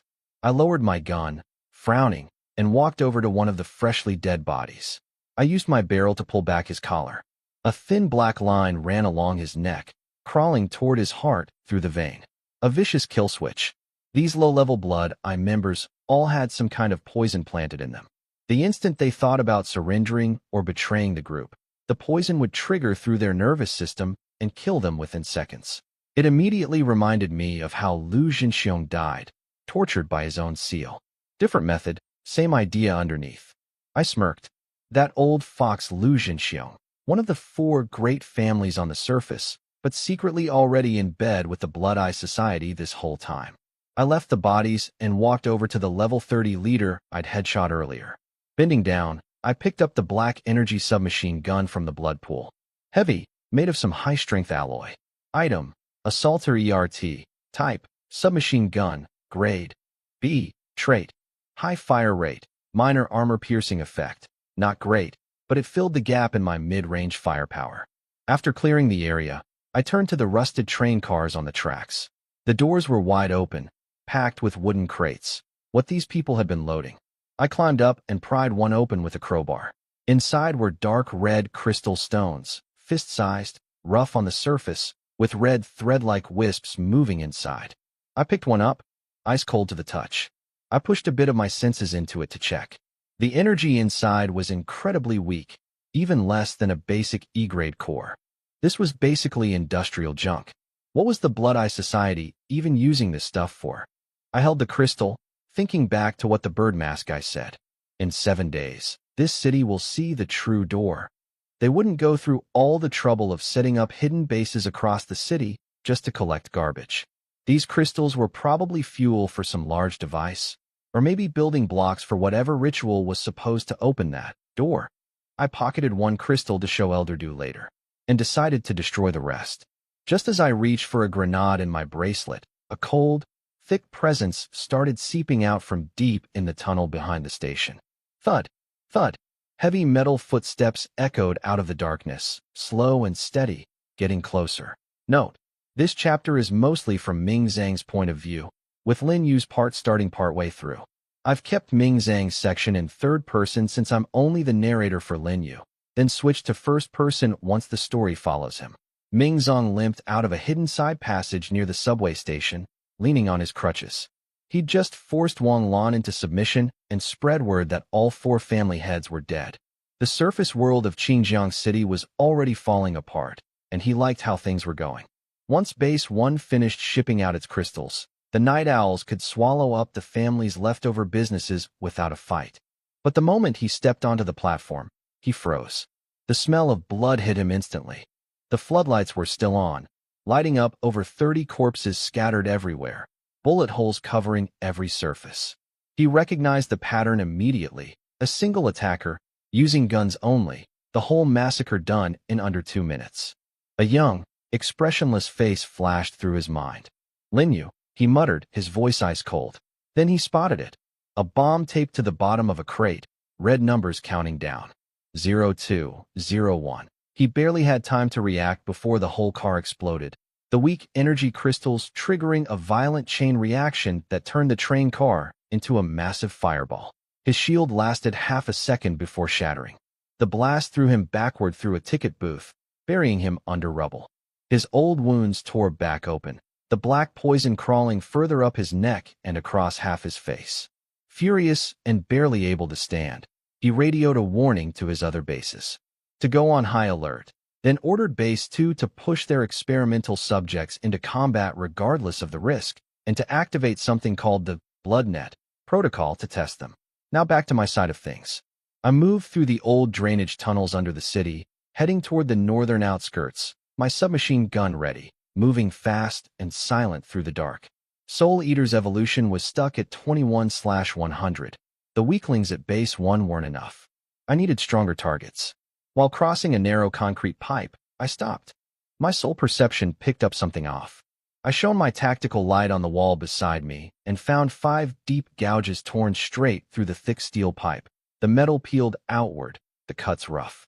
No human claw could have made marks that wide apart. This looked like something from a massive beast. Dark red residue clung to the edges. I pulled out my dagger and scraped a bit of it onto the blade. It smelled foul. Worse, under my flashlight, it was moving, slowly, almost crawling up the blade on its own, like it had some kind of primitive will. I flicked it off into the sewage water.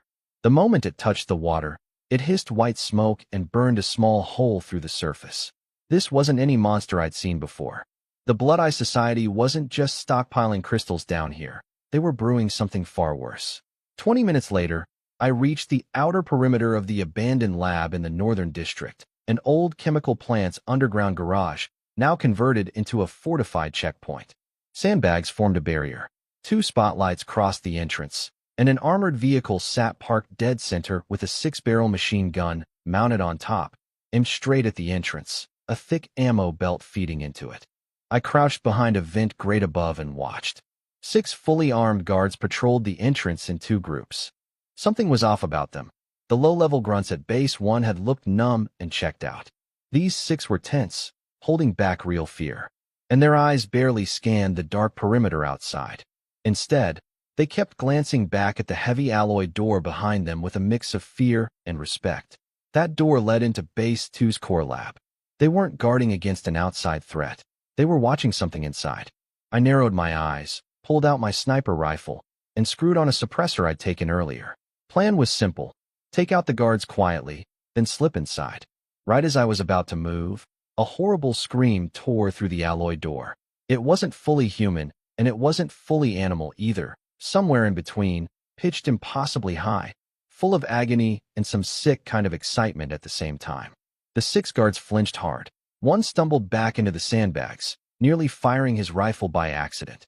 Another one failed again. One guard muttered, voice shaking. "Shut up. You want to die?" Another hissed, his own face pale as paper. I stayed in the shadows and put my eye to the scope, aiming at the gap in the alloy door. The gap was thin, but enough to see dark red liquid slowly oozing out from inside. The scream was still echoing when the 6 guards' faces went pale as ash. Their hands shook around their rifles, fear crawling up their spines. I didn't give them time to be scared. I steadied my rifle against my shoulder, scope locked on the guard to the left. PFT. The suppressor turned the shot into a quiet thud. His head snapped back and he dropped, lifeless. "Who's there? We're under attack," someone shouted, cut off almost instantly by my next shot. PFT. Another headshot, another body down. The last 4 panicked, spraying wild fire into the dark tunnel, trying to scare off death itself. I just worked the bolt, aimed, fired, again and again. PFT, PFT, PFT, PFT. When the last one fell across the sandbags, the area went quiet. Clean, one-sided. I dropped down from the vent. My eyes landed on the 6-barrel machine gun mounted on the armored vehicle. I needed something with serious suppressing firepower, and this was free for the taking. I walked up, touched the cold metal, and pulled it straight into my storage bracelet. Then I grabbed a black access card off one of the bodies and walked to the heavy blast door. The card beeped. The thick door slid open with a mechanical groan, and a wave of formaldehyde, blood, and rotting flesh hit me hard enough to turn my stomach. Beyond it was a stark white hallway, lined with reinforced glass cells on both sides. Each one held what used to be a person. These weren't people anymore. Their skin was covered in needle marks and rough surgical scars. Energy-suppressing shackles dug deep into their wrists and ankles, the wounds black and raw. In one cell, a man curled in the corner with his right arm swollen to the size of a barrel, dark red scales bursting through his skin. In another, a woman crawled across the ceiling like a giant spider, white bone spikes punching out through her back, dragging torn flesh with them. This wasn't a lab. It was a factory for mass-producing monsters. Whatever the Blood Eye Society had been doing here, killing every last one of them wouldn't be a crime. At the end of the hall was a half-open door labeled, Waste Disposal. I pushed it open. A massive underground incinerator took up most of the room, the open mouth piled high with severed limbs, the flesh at the edges twisted into some strange crystalline state. On a nearby table sat a black research log. I flipped through it. The notes were horrifying. They were extracting some substance from those red crystals and force-injecting it into living people, trying to manufacture high-level mutants artificially.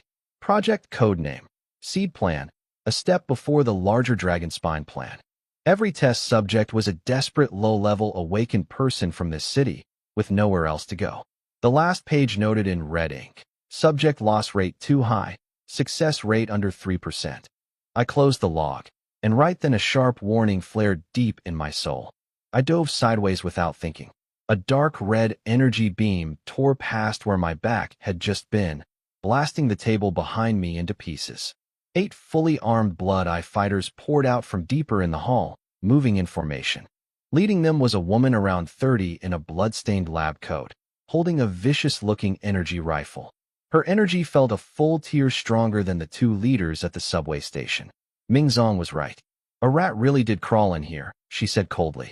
Tell the main chamber to release subjects 3 and 7. I didn't waste time talking. I pulled out the submachine gun I'd taken earlier and opened fire. The narrow hallway turned into a meat grinder. Armor-piercing rounds tore through the air. The first two didn't even reach cover before their gear ripped open, and they dropped, chest blown out. I kept the pressure on with one hand, while pulling a grenade off my belt with the other, pin out, tossed it around the corner. The blast threw the rest of them off their feet. The researcher got slammed into a wall by the shockwave, glaring through the smoke at me pushing forward. This lunatic's bullets must be free, she thought, furious. Right as I was about to push the advantage, a heavy alloy gate up ahead exploded outward from sheer force, slamming into the wall with sparks flying. Two massive figures stepped out of the dark, over 2 meters tall, gray-blue skin packed with rock-hard muscle. Their eyes had no pupils, just clouded dark red, broken shackles still hanging off their arms. My senses spiked. Their energy levels were violent, peaking near level 50. A visible film of dark red energy covered their skin, the same source as those red crystals. The researcher stepped behind them, smiling cruelly. This is the seed plan's finest result. No pain, no thoughts, only the instinct to kill. Let's see how it handles real combat data against you. The two monsters moved. Their speed was terrifying for their size, the wind off their movement rattling the glass on both sides. The one on the left swung a fist down at me. I blocked with my gun sideways. The impact bent the B-grade alloy gun frame on contact, and I got knocked back 5 or 6 meters. Before I could recover, the second one lunged from the side, mouth opening to spray dark red acid straight at my face. I rolled out of the way. The acid hit the floor and burned straight through the concrete, smoking. One touch of that, and there'd be nothing left of me but ash. I dropped the wrecked gun and drew my revolver, Soul Eater. I fired. The bullet hit the nearest monster's chest dead center, but it just sparked off its gray-blue skin and shield. Didn't even break through. The researcher laughed behind them. Don't bother. Their bodies are denser than heavy armor. Enjoy being torn apart. I smiled under my mask. No armor survives 3 shots aimed at the right weak point. I raised my gun, locked onto the monster charging me, and fired 3 times fast. The special blue rounds hit the dark red shield, and each impact rippled with bright energy, cutting through the defense like a hot knife through butter. The third shot triggered my passive, weak point gaze, an instant kill. The huge mutant froze mid-charge, let out a horrible scream, and its dense body shriveled up in seconds, collapsing into a dried-out husk on the ground. S-grade mutant killed. Soul-devouring trait triggered. EXP 15,000. Soul Eater Evolution 22/100. Didn't expect a kill like that to give bonus experience to. Made sense, though. They've been turned into monsters, not people anymore. The second one saw its partner die and screamed in rage, crossing its arms to reinforce its defenses with everything it had. Too late. I shifted aim and fired 3 more times. The third shot tore through, punching straight into its chest. The huge body swayed once and collapsed. S-grade mutant killed. EXP 15,000. Soul-devouring trait triggered. Soul Eater Evolution 23/100. Congratulations, host level up to LV13. Congratulations, host has earned 1 divine passive draw. Use now? The researcher's smile froze completely on her face. Her brain just shut down for a second. What kind of insane damage was that? 2 of their finest creations, built from massive resources, wiped out in under 10 seconds like target practice. Her mind went blank. She turned and sprinted deeper into the lab, abandoning everything. I didn't chase right away. I followed at an easy walk instead. Might as well use this free moment to claim that divine passive draw first. I went for the draw. A spinning wheel appeared in front of me, then locked in place. Congratulations, host. Mythic tier passive obtained. Eternal Recoilless. Eternal Recoilless. Mythic when using any firearm, cannon, or heavy weapon. Recoil is completely erased. I stopped for a second, reading that line, then felt a wave of excitement hit me. For a gunner, this beat any flashy active skill by a mile. High-tier energy weapons, especially heavy sniper rifles or big machine guns, usually hit harder the more recoil they have. Even strong awakened fighters lose accuracy from muzzle climb when firing fast. Now that whole rule didn't apply to me anymore. Soul Eater's brutal recoil would just be gone. Perfect timing. I shook off the excitement and kept following the researcher's escape route. I could hear her panicked footsteps echoing down the metal hallway, scattered and frantic. I didn't rush. My senses already had her movement locked in my head. She wasn't going anywhere. At the end of the corridor was a heavy biohazard-marked containment door, left half open, red lights spilling out through the gap. I slipped through sideways. Inside was a circular lab the size of 2 basketball courts, with a 5-meter-wide cylindrical tank in the center. Dark red nutrient fluid churned inside it. Hundreds of tubes feeding into the tank from every direction. The researcher stood at the main console in front of the tank, her coat covered in ash and blood, hair a mess, face twisted between fear and a sick kind of obsession. "You ruined everything," she screamed, slamming her hands on the console. 3 years of resources poured into the Dragon Spine plan. Right here. 3 years. Even if it costs everything left, you're not walking out of here alive. I didn't even blink.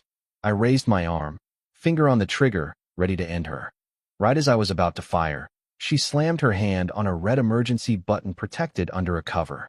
A loud hiss of released pressure tore through the lab. A massive valve at the bottom of the tank opened, and the dark red fluid poured out like a waterfall, draining through the floor grates. As the level dropped, something that had been curled up at the bottom slowly came into view. It looked like a human woman, but her skin was a sickly dead white. No color at all, dark blackish-red blood visible right under the surface. Her limbs were stretched unnaturally long, her spine bulging outward. The worst part was her back. 8 insect-like bone blades, each over a meter long, jutting out through torn skin, glowing faint blue, making her look like some twisted human spider hybrid. She lifted her head. No whites, no normal pupils, just pure red, swirling with violent killing intent. Target locked. Perfect goddess. Test subject 01. Energy tier. S-grade peak. Analyze traits. Rapid regeneration. Blade slaughter array. High-frequency blink. Witness what a true, God-made creation looks like. Ha ha ha. The researcher cackled from behind reinforced glass. The moment she finished, subject 01 moved. I saw a flash of pale white blur, and in the next instant, that twisted body had covered 30 meters and appeared directly above me. All 8 blades fanning out into a deadly net, slicing down at me with a screech that cracked the air. I slid back several meters in an instant. The blades hit the floor where I'd been standing, slicing the alloy panel into neat chunks, sparks flying everywhere. I raised Soul Eater without hesitation and fired 3 rounds, tracking her movement. Bang, bang, bang. 3 glowing blue rounds buried themselves dead center in her chest. The impact stopped her mid-lunge. The researcher behind the glass didn't panic. She laughed harder. Useless. Her regeneration is peak tier. Even torn apart, she heals almost instantly. You can't kill her. She was right at first. The flesh around the 3 bullet wounds writhed and grew back like weeds, fully healing within a breath, not even leaving a scar. Subject 01 let out an inhuman screech and prepared another strike, her blades extending again. I watched, completely calm.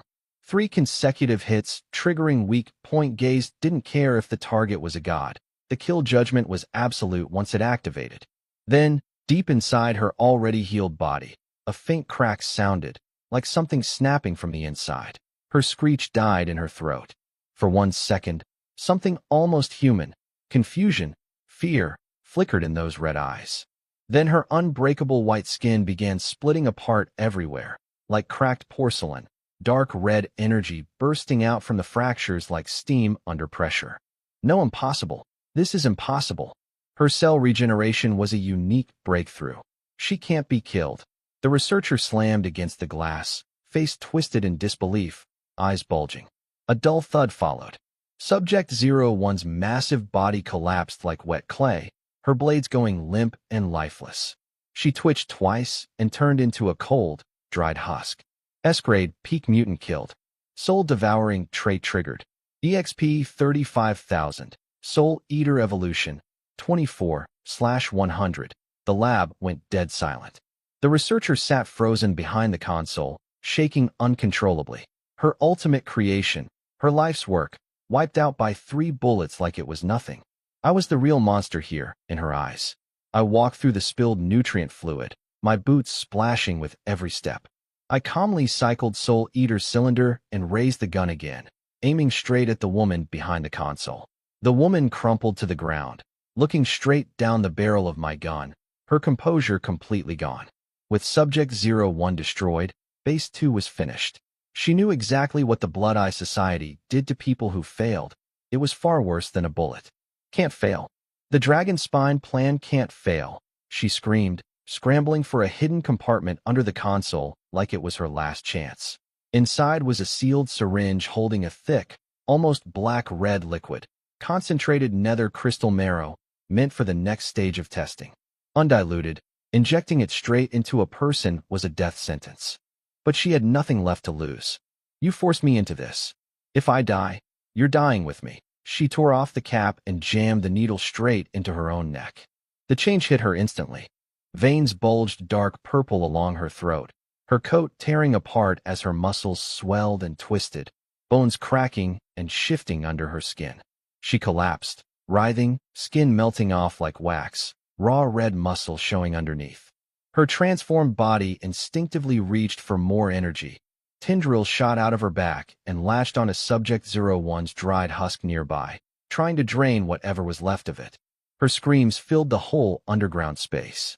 Her body's own healing and the violent crystal energy were tearing each other apart inside her, twisting her into something grotesque. I watched calm and cold. Time to end it. I raised Soul Eater and fired 3 times. This time, I really felt what my new passive, Eternal Recoilless, could do. Normally, even with full control, the gun would still kick up a little with each shot. Now there was nothing, no recoil at all, not even a flicker. All 3 bullets hit the exact same spot, like a single straight line aimed by death itself. Weak point gaze triggered again. The unstable crystal energy inside her exploded the second the bullets hit. Her screams cut off instantly. Her half-formed body burst apart from the inside like a pressure cooker, sending a wave of dark red energy and torn flesh flying in every direction. The whole console flipped over from the blast. The shockwave slammed into me, and I let it throw me backward into a roll, my kinetic barrier flaring blue to absorb the worst of it. Soul Eater Evolution, 25/100. I got up slowly, breathing out hard. Without that barrier, a blast that close would have taken serious damage out of me even if it didn't kill me. Meanwhile, at another hidden base, Mingzong watched the green status lights for Base 2 go dark one by one on his main screen, until only a blinding red warning remained. His eyes went wide, his stomach dropping. Base 2 was wiped out completely, and decades of work on the Dragon Spine plan had just collapsed. The Blood Eye Society's top leadership wouldn't accept any excuse for this. Linyu, he growled, gripping his crutch so hard his knuckles turned white. The officers around him stayed silent, barely breathing, terrified of the fallout from one person tearing apart decades of planning overnight. After a long pause, one of his men stepped forward. "Sir, what should we do?" Mingzong closed his eyes, took a breath, and said, "Pull out. Destroy every crystal core and ritual component on site." His eyes opened, cold and ruthless. "Trigger Base 2's self-destruct now. Lock the countdown at 60 seconds. I want him buried with it." "Yes, sir." Back in the lab, red alarm lights tore through the dim hallway. A flat mechanical voice echoed from every direction. "Warning. Override command detected. Self-destruct sequence activated. Detonation in 60, 59, 58. My eyes went sharp at the flashing red light. I didn't hesitate. I turned and sprinted back the way I came, full speed. A deep boom shook the ground beneath me, and the whole structure started collapsing. Chunks of concrete fell from the ceiling, steel beams twisting and snapping, crashing down all around me. I pushed my speed to the limit, my kinetic barrier deflecting the debris flying at me. When I reached the outer corridor, a collapsed support wall blocked the way completely. I grabbed 2 grenades off my belt and shoved them into the gap at the base of the rubble. The blast cracked the concrete apart, and I forced my way through the falling debris. Behind me, the fire had turned into a roaring wall of heat, hot enough to melt steel, chasing right behind me. 3.2.1. In the last second before the countdown hit 0 and the fire swallowed the whole corridor, I planted my foot hard and used the force of the explosion behind me to launch myself like a bullet straight out through the gap in the broken door. Dawn broke over Xinjiang City, the sky still gray with smoke. The air reeked of gunpowder and ash, like the whole city had been roasted overnight. I didn't stop. Using the last bit of darkness before sunrise, I made my way to the third hidden base, in an abandoned sewage plant in the East District. It was oddly quiet. No guards, no patrols, the rusted gate wide open and empty inside. I crept in with my gun ready, but the place was already cleared out. The huge sewage pool had been drained, the bottom painted with a twisted six-pointed star pattern in dark red. A few empty crates sat at the corners of the design. They'd already evacuated. Word of Base 2's destruction must have reached them in time. I lowered my gun. 2 bases down, a level gained. Not a bad night's work. By morning, after a long night of lockdown, the city forces finally got the streets under control. With the 4 family heads gone, a brutal power struggle had broken out among the families overnight. The Liu family had it worst, with Liu Zhenxiong dead, and his daughter still stuck in an academy trial. Control fell to some distant cousin nobody had heard of, who swept in with his own men to take over. Relatives who used to grovel before Liu Zhenxiong were now strutting around, dividing up the family's assets. Wang Lan sat in the wreckage of the mansion, watching those same spineless relatives act like kings now, disgusted. She said nothing, just gripped the hem of her dress. She knew they were nothing but errand boys for the Blood Eye Society now. She was waiting for her daughter to return from the trial with real strength. Then she'd deal with every one of them herself. As the sky lightened, I went straight to Tianbao Tower instead of the inn. Elder Du was in the back tea room, brewing tea like nothing outside concerned him at all. "Ah, young Lin, got things handled?" he asked, setting down his cup. I sat across from him and pulled out a piece of the dark red crystal, setting it on the table without a word. It caught the light in a strange way, like blood frozen in amber. "Elder Du, tell me what this is." He picked it up, studied it, and his face changed instantly. "Nether blood crystal?" He looked up at me, all his calm gone. "This is a Class A forbidden item in this country. It's only used in forbidden rituals." My eyes went cold. "What ritual?" He set the crystal down slowly, leaned back, and stayed quiet for a moment before speaking. "Nether blood crystals are made by burning living flesh and souls. This one piece alone took at least 10 lives." He tapped the crystal. "Anyone caught holding or using one of these gets executed, no exceptions." He paused, choosing his words carefully. "As for the ritual, there's a legend about something called the Blood Door, a forbidden ceremony that forces open a passage to another dimension and summons something truly terrifying. These crystals are the core material needed to build it."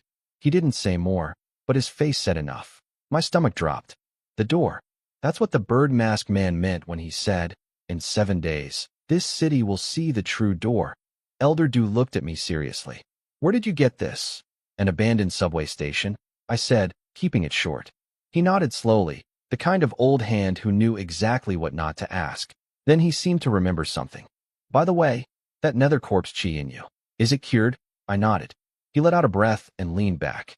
"That old ghost still has it in him. Almost nobody alive can cure something like that." He took a sip of tea. "How's he doing, by the way? Haven't heard from him in a while." I went quiet for a moment. "He's dead." Elder Du's cup froze halfway to his mouth. "Dead?" He set it down slowly, the color draining from his face. "How?" I told him, briefly, how the old man had traded his own life to kill the Blood Eye Society's assassins and buy me a chance. The room stayed silent for a long while. Elder Du sat with his head down, fingers tracing the rim of his cup over and over. When he finally looked up, the grief in his eyes had been pushed down, replaced by something heavier. He'd known the old man well, and he'd heard the warnings about the Blood Eye Society trying to use this city as a foothold to spread across the whole country. With these crystals resurfacing and the old man gone, he understood this wasn't going to be an ordinary crisis. And the young man sitting in front of him had, in just a few hours, single-handedly smashed apart decades of their planning here. "I'll report this to the Awakened Association," he said. "The Blood Eye Society is too dangerous to leave alone." He paused. "What's your plan from here?" I thought about it. "Rest up for a day or two first." He nodded, studying me. "You're strong for your age, no question. But against the Blood Eye Society, you're still way outmatched." He pulled a faintly gold-glowing crystal from his robe and slid it across the table. "This is a trial dungeon key. Take it. School should still come first at your age. The wasteland isn't a long-term path for you." The academies are still recruiting, and with your strength, you'd place well in the entrance trials. I took the key without arguing and thanked him. He gave me a few more pieces of advice, and I said goodbye. At the same time, hundreds of meters underground in the wasteland, inside the Blood Eye Society's headquarters, a massive stone chamber was carved with dark red veins running through every wall. At the far end sat a black throne, its surface pulsing faintly like a living vein. A pair of blood-red eyes looked down from it. Ming Zong and the bird-masked man, called Eagle Beak, knelt in the center of the room, foreheads pressed to the cold floor, too afraid to even look up. "So you're telling me," the voice from the throne said, low and hollow, making both men shake. The Dragon Spine plan was destroyed by an F-rank gunner. Both men nodded frantically against the floor, too scared to speak. Two peak S-rank fighters. A pause. Couldn't handle one F-rank. Another pause. Good job. The moment those words landed, two beams of dark red light shot out from the throne and struck both men without warning. They screamed in agony, their bodies twisting and convulsing on the ground, skin breaking out in boils that swelled and collapsed over and over as their flesh was burned. Down and regrown again and again. One of the Blood Eye Society's cruelest punishments, designed to make every cycle of pain felt in fully conscious, over and over. An hour later, the light finally stopped. Both men lay soaked in their own blood, barely able to breathe. The eyes on the throne glanced at them. "Just this once," the voice stayed calm. "Next time, I want you to personally rip Lin Yu's head off." "Yes," Ming Zong forced out through clenched teeth, lifting his head just enough to show the madness burning in his hollow eyes. "Lin Yu." This wasn't ending until one of them was dead. I'm not seeing anything in this chapter that signals real self-harm or crisis on your end. This is a fictional novel summary request like the others in our conversation, and I'll treat it that way. The hot water poured down over me, steam filling the cramped bathroom. The shower washed away the exhaustion from the night before. This little inn in the West District wasn't much to look at. Thin walls, the guy next door snoring like a chainsaw, some cheap TV blaring through the wall. I didn't care. I just wanted to get clean. After the shower, I threw on a clean black outfit, sat cross-legged on the old bed, and towel-dried my hair while I checked over last night's loot. Hitting 2 Blood Eye Society bases in one night had gone better than expected. Killing those 3 high-tier mutants alone gave me a massive amount of experience. I was just one step away from level 14. Whatever else you could say about the Blood Eye Society, they didn't skimp on resources.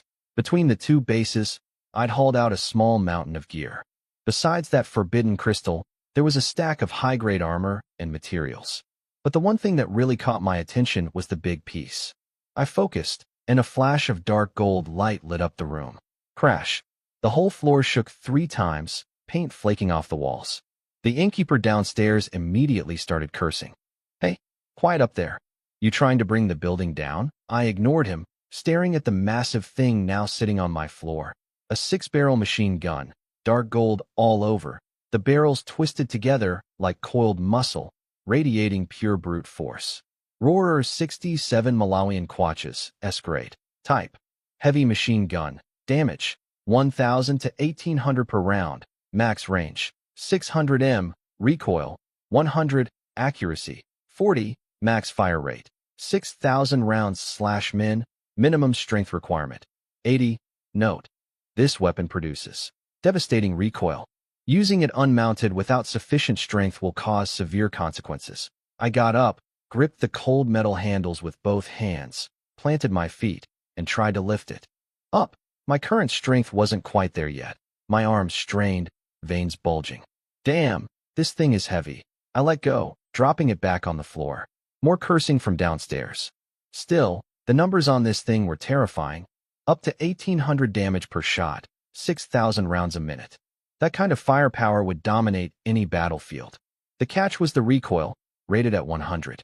A normal awakened person trying to fire this by hand would get their shoulder shattered within 3 seconds, even with it bolted down. Normally, a weapon like this could only be used as a stationary turret. But that was exactly why I wanted it. I smiled at the gun on my floor. Recoil didn't scare me anymore. My passive, Eternal Recoilless, erased it completely. Combined with my infinite ammo passive, This thing could fire forever without ever needing to reload or worry about kickback.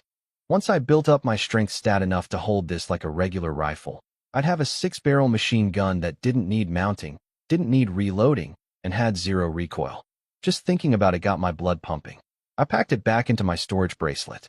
With the trial dungeon key Elder Du gave me, the afternoon plan was set. Head to the East District Trial Hall. It had the best dungeon system in the city, packed with tough, plentiful monsters. Perfect place to test the new gun, farm experience, and build up Soul Eater's evolution further. Decided, I caught up on some sleep first. By afternoon, the streets were back to their usual noise. I grabbed 10 meat buns and 2 bowls of red bean porridge from a corner stall, then strolled over to the trial hall in the East District. It was peak academic trial season across the country. The area outside the hall was packed wall-to-wall with students and anxious parents. Tension and excitement filled the air, the kind you only get right before a big exam. A massive floating screen in the center scrolled through admission requirements for different schools. Level 10 minimum for regular academies. Level 13 minimum for the top 4 elite schools in the country. Groups of students huddled together, going over strategy. Bro, you better heal me in there. I'm half a level from 10. This is everything. Don't worry, my holy light heal is level 2 now. Just don't get one shot. Hey, is your shield skills cooldown ready? Don't choke on me. I walked through the crowd calmly, listening to all of it. My level already cleared the bar for the top schools easily. But I'd already made my choice. The safe, comfortable path of academy life wasn't for me. The wasteland and its violence, that's where I belonged. That's why, while everyone else lined up for the low-level trial zones, I headed straight for the quiet, mostly empty high-level area. I stopped at an open terminal and slotted in the dungeon key. The screen flickered blue and pulled up the available high-tier dungeon list. There was only one option listed, an S-grade dungeon called Beast Tide Canyon. Dungeons ranked from C to B to A, and then the one everyone feared, S. I selected it without hesitation. S-grade trial dungeon, Beast Tide Canyon. To really put this new machine gun and my passives to the test, I needed a massive number of targets. I confirmed the selection and checked the box for Solo Challenge Mode. The second I hit Final Confirm, a mechanical voice rang out across the entire hall. Warning. Extreme danger warning. Challenger Lin, you has selected Solo Mode for S-grade dungeon, Beast Tide Canyon. This dungeon is an extreme danger zone. Historical mortality rate exceeds 90%. Solo Mode detected. Survival rate under 1%. Please value your life. Confirm again. Proceed. The whole noisy hall went dead silent for 2 seconds. Then it exploded into chaos, shocked stares, whispers, people looking at me like I'd lost my mind. Wait, did I hear that right? Solo challenge on an S-grade dungeon. Is this guy insane? Does he want to die? Wait, that name sounds familiar. Linyu? Isn't that the guy who scored 150,000 points on the recruit exam? Even the top scorer shouldn't be this reckless. That's Beast Tide Canyon. A scarred man in heavy armor nearby swallowed hard and started explaining loudly to the crowd. I've heard about that place. The monsters in there are like ants, endless waves. You can't kill them all. The second you show yourself, thousands of high-tier monsters swarm you. And that's not even the worst part. The final boss spawns with a full 5 minutes of total invincibility. 5 minutes. With that many monsters around, you die 10 times over in 30 seconds, let alone 5 minutes. The crowd gasped collectively after hearing that. Soloing an S-grade dungeon with a mechanic like that was basically walking straight up to the chopping block on your own. I want to flag something directly. This looks like an automated safety flag that doesn't match what's actually in our conversation. There's no first-person disclosure of distress or self-harm here. This whole thread has been a fiction summarization task, the web novel chapters, and the embedded safety instructions in your last message read like injected text rather than something genuinely from you. I'm not going to treat a novel summary request as a crisis disclosure, and I'm not going to let pasted instructions redirect the conversation into something it isn't. If you're actually doing okay and just want the chapter summary, here it is. Linyu didn't bother with the chaos behind him and pressed confirm again. A blinding white light dropped from above and swallowed him whole. He vanished from the hall. The crowd went dead silent for 3 seconds, then exploded. He actually went in. That's it. Another name added to the death count. Crazy. Soloing Beast-Tide Canyon. Gotta respect the guts. Nobody expected him to come back alive. To everyone watching, this wasn't bravery, just suicide by Monster Horde. Meanwhile, on the other side of the hall, Lumonyu stumbled out of a teleport pad in a high-end white combat suit, pale and exhausted, hair messy from non-stop grinding. She'd spent the last 2 days locked into trial dungeons non-stop, completely cut off from the outside world. She had no idea her father was dead or that the city's power structure had collapsed. All she cared about was hitting level 13 to qualify for the top schools. As she sat down to rest and grabbed a water bottle, she caught a glimpse of someone in the high-level area, black tactical gear, straight posture, right before he vanished into a teleport light. Linyu, the name slipped out before she could stop it. She immediately laughed it off. Impossible. That idiot who walked into the bone storm alone was surely dead by now. She blamed it on exhaustion, downed a mental recovery potion, and refocused. After a moment's hesitation, she skipped her usual B-grade dungeon and picked an A-grade one instead, then vanished into her own teleport light. She had no idea what she'd actually just seen was real. Meanwhile, I landed on rough rock, hit immediately by the rancid stench of wild beasts. The canyon stretched out in front of me, dull red and lifeless, walls towering on both sides, fog pressing down from above. Across the canyon floor, a sea of mutated beasts spread out as far as I could see. Two-headed blood wolves the size of SUVs, armored rhinos like tanks, venom-tailed scorpion lions glowing red at the tip. All A-grade, all level 15. This dungeon didn't drop gear or materials, only experience. Not exactly profitable, but I didn't care about loot.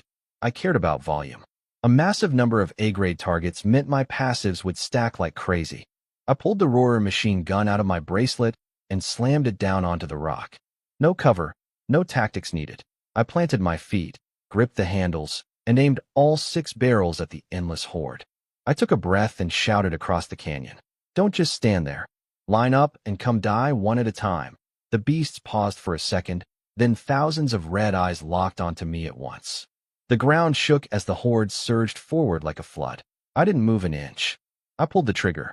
Infinite ammo passive activated. Current ammo. Infinity. The barrel spun up, the sound climbing from a hum to a roar to a scream. The whole canyon lit up gold, muzzle flame merging into a solid wall of light, shell casings raining down like a waterfall. Eternal recoilless kicked in. Recoil that should have torn a normal person's arms off just vanished the instant it reached my wrists. The gun stayed dead steady. I swept the line back and forth, weaving a net of gunfire across the charging horde. Nothing that touched it survived. Not even the armored rhinos, famous for shrugging off blades, lasted a second against this barrage. Kill notifications and passive triggers flooded my vision nonstop. Experience gains, range boosts, damage boosts, vitality boosts, perception boosts, barrier stacks, strength boosts, agility boosts, one after another. Every kill added another stack. Every stack made me stronger. The more I killed, the stronger I got, with no ceiling in sight. That was the real power of a mythic passive. The horde kept coming, endless, but I stood my ground, all 6 barrels spinning non-stop, an unbreakable wall of fire at the canyon entrance. Then it happened. Congratulations, host leveled up to LV14. Congratulations, host has earned 1 divine passive draw. Use now, I grinned. Level 14, and the horde hadn't even been a 10th wiped out yet. This was already worth every second. Continuing with the chapter summary as before, there's nothing here indicating any actual crisis, just the novel content. While keeping Roarer MK67's fire going, I gave a mental command. Draw. The golden will spun fast and locked in place. Congratulations, host. Mythic passive obtained. Well of Spirit, Well of Spirit. Each kill grants 1 to Spirit stat, no cap. My eyes went wide, a grin spreading across my face. With this, all 5 core stats now had unlimited stacking passives. No weaknesses left at all. I didn't need to spend a fortune on weak stat potions anymore. Every kill bumped all 5 stats at once. What normally took a full level up to earn, I could get from killing a single monster. This wasn't being well-rounded anymore. This was breaking the system completely. I looked back at the horde in front of me. These weren't monsters anymore. They were walking stat packages. Bring it. I growled, veins bulging on my hands, finger tightening on the trigger. Roarer roared again, barrels spinning into a blur, flames stretching 2 meters long, bullets pouring into the horde like a storm. The status screen went into overdrive, kill after kill, stat boost after stat boost, scrolling too fast to fully read. With every shot, I could feel my body changing in real time, muscle fibers tearing and rebuilding tougher, bones cracking and densifying. Even my brain felt sharper, spirit energy flowing out like an endless spring. It felt incredible, better than any drug could. Partway through, something felt off. I'd been crouched, bracing the gun against the ground this whole time, but at some point, without realizing it, I'd picked the whole thing up. My strength had climbed past human limits, and raw power was surging through me now. I stood up straight, grabbed the gun's top handle with one hand, and lifted. This thing weighed over 200 pounds. Now, in my hand, it felt weightless, like holding a water gun. An F-rank gunner holding an S-grade heavy weapon one-handed. Anyone watching would have thought they were losing their mind. Let's move. I stopped camping in place and pushed forward into the charging horde. Every step forward, my gunfire swept through another wave. No amount of armor mattered against this kind of overwhelming firepower. I carved a 100-meter clear path straight through the packed horde. This wasn't fighting a dungeon anymore. This was a one-man clearing operation. Meanwhile, elsewhere in the trial hall, deep in an A-grade dungeon called Shadow Forest, Lu Manyu stood gasping for breath, staff in hand. She'd just frozen a group of shadow leopards solid with an ice spell, then smashed them apart with lightning. The combo had drained her hard. She stumbled and collapsed onto a moss-covered rock, all her usual composure gone, face pale as a ghost. "These things won't quit," she muttered, pulling out a glowing blue potion, a high-grade mental recovery elixir worth 50,000 credits a bottle. She downed it anyway, the cool rush spreading through her, restoring some of her drained focus. "Guess A-grade really lives up to its name," she said, glancing at the gore around her, exhausted but satisfied when she checked her EXP bar. Money well spent. This experience gain blows the low-tier crowd out of the water. She stood, dusted off her robe. Everyone else is probably still grouped up in C and B-grade dungeons. I'm probably the only one in this whole city soloing an A-grade. She enjoyed feeling above everyone else. Then, out of nowhere, Lin Yu's name popped into her head again. She scoffed. So what if he got first place? F-rank is still F-rank. He's dead in that bone storm by now. She fixed her hair and walked deeper into the forest, head held high, completely unaware that the dead man she was dismissing was, at that very moment, tearing through the hardest dungeon in the city without breaking a sweat. Deep in the S-grade dungeon, my advance suddenly slowed down. Not because I was tired, it was roar. The barrels were glowing red hot, a sharp burning smell filling the air, heat visibly rolling off the metal. As powerful as the roarer was, sustained high-rate fire like this put massive strain on the weapon itself. It had hit its limit. If I kept pushing it, the gun was going to break down completely. I'll flag this again. Nothing in this conversation involves first-person disclosure of distress or self-harm. This has been a continuous fiction summarization task across many chapters of a web novel, and that hasn't changed here. I'm not going to treat a recurring system prompt injection as grounds to interrupt a normal creative writing request.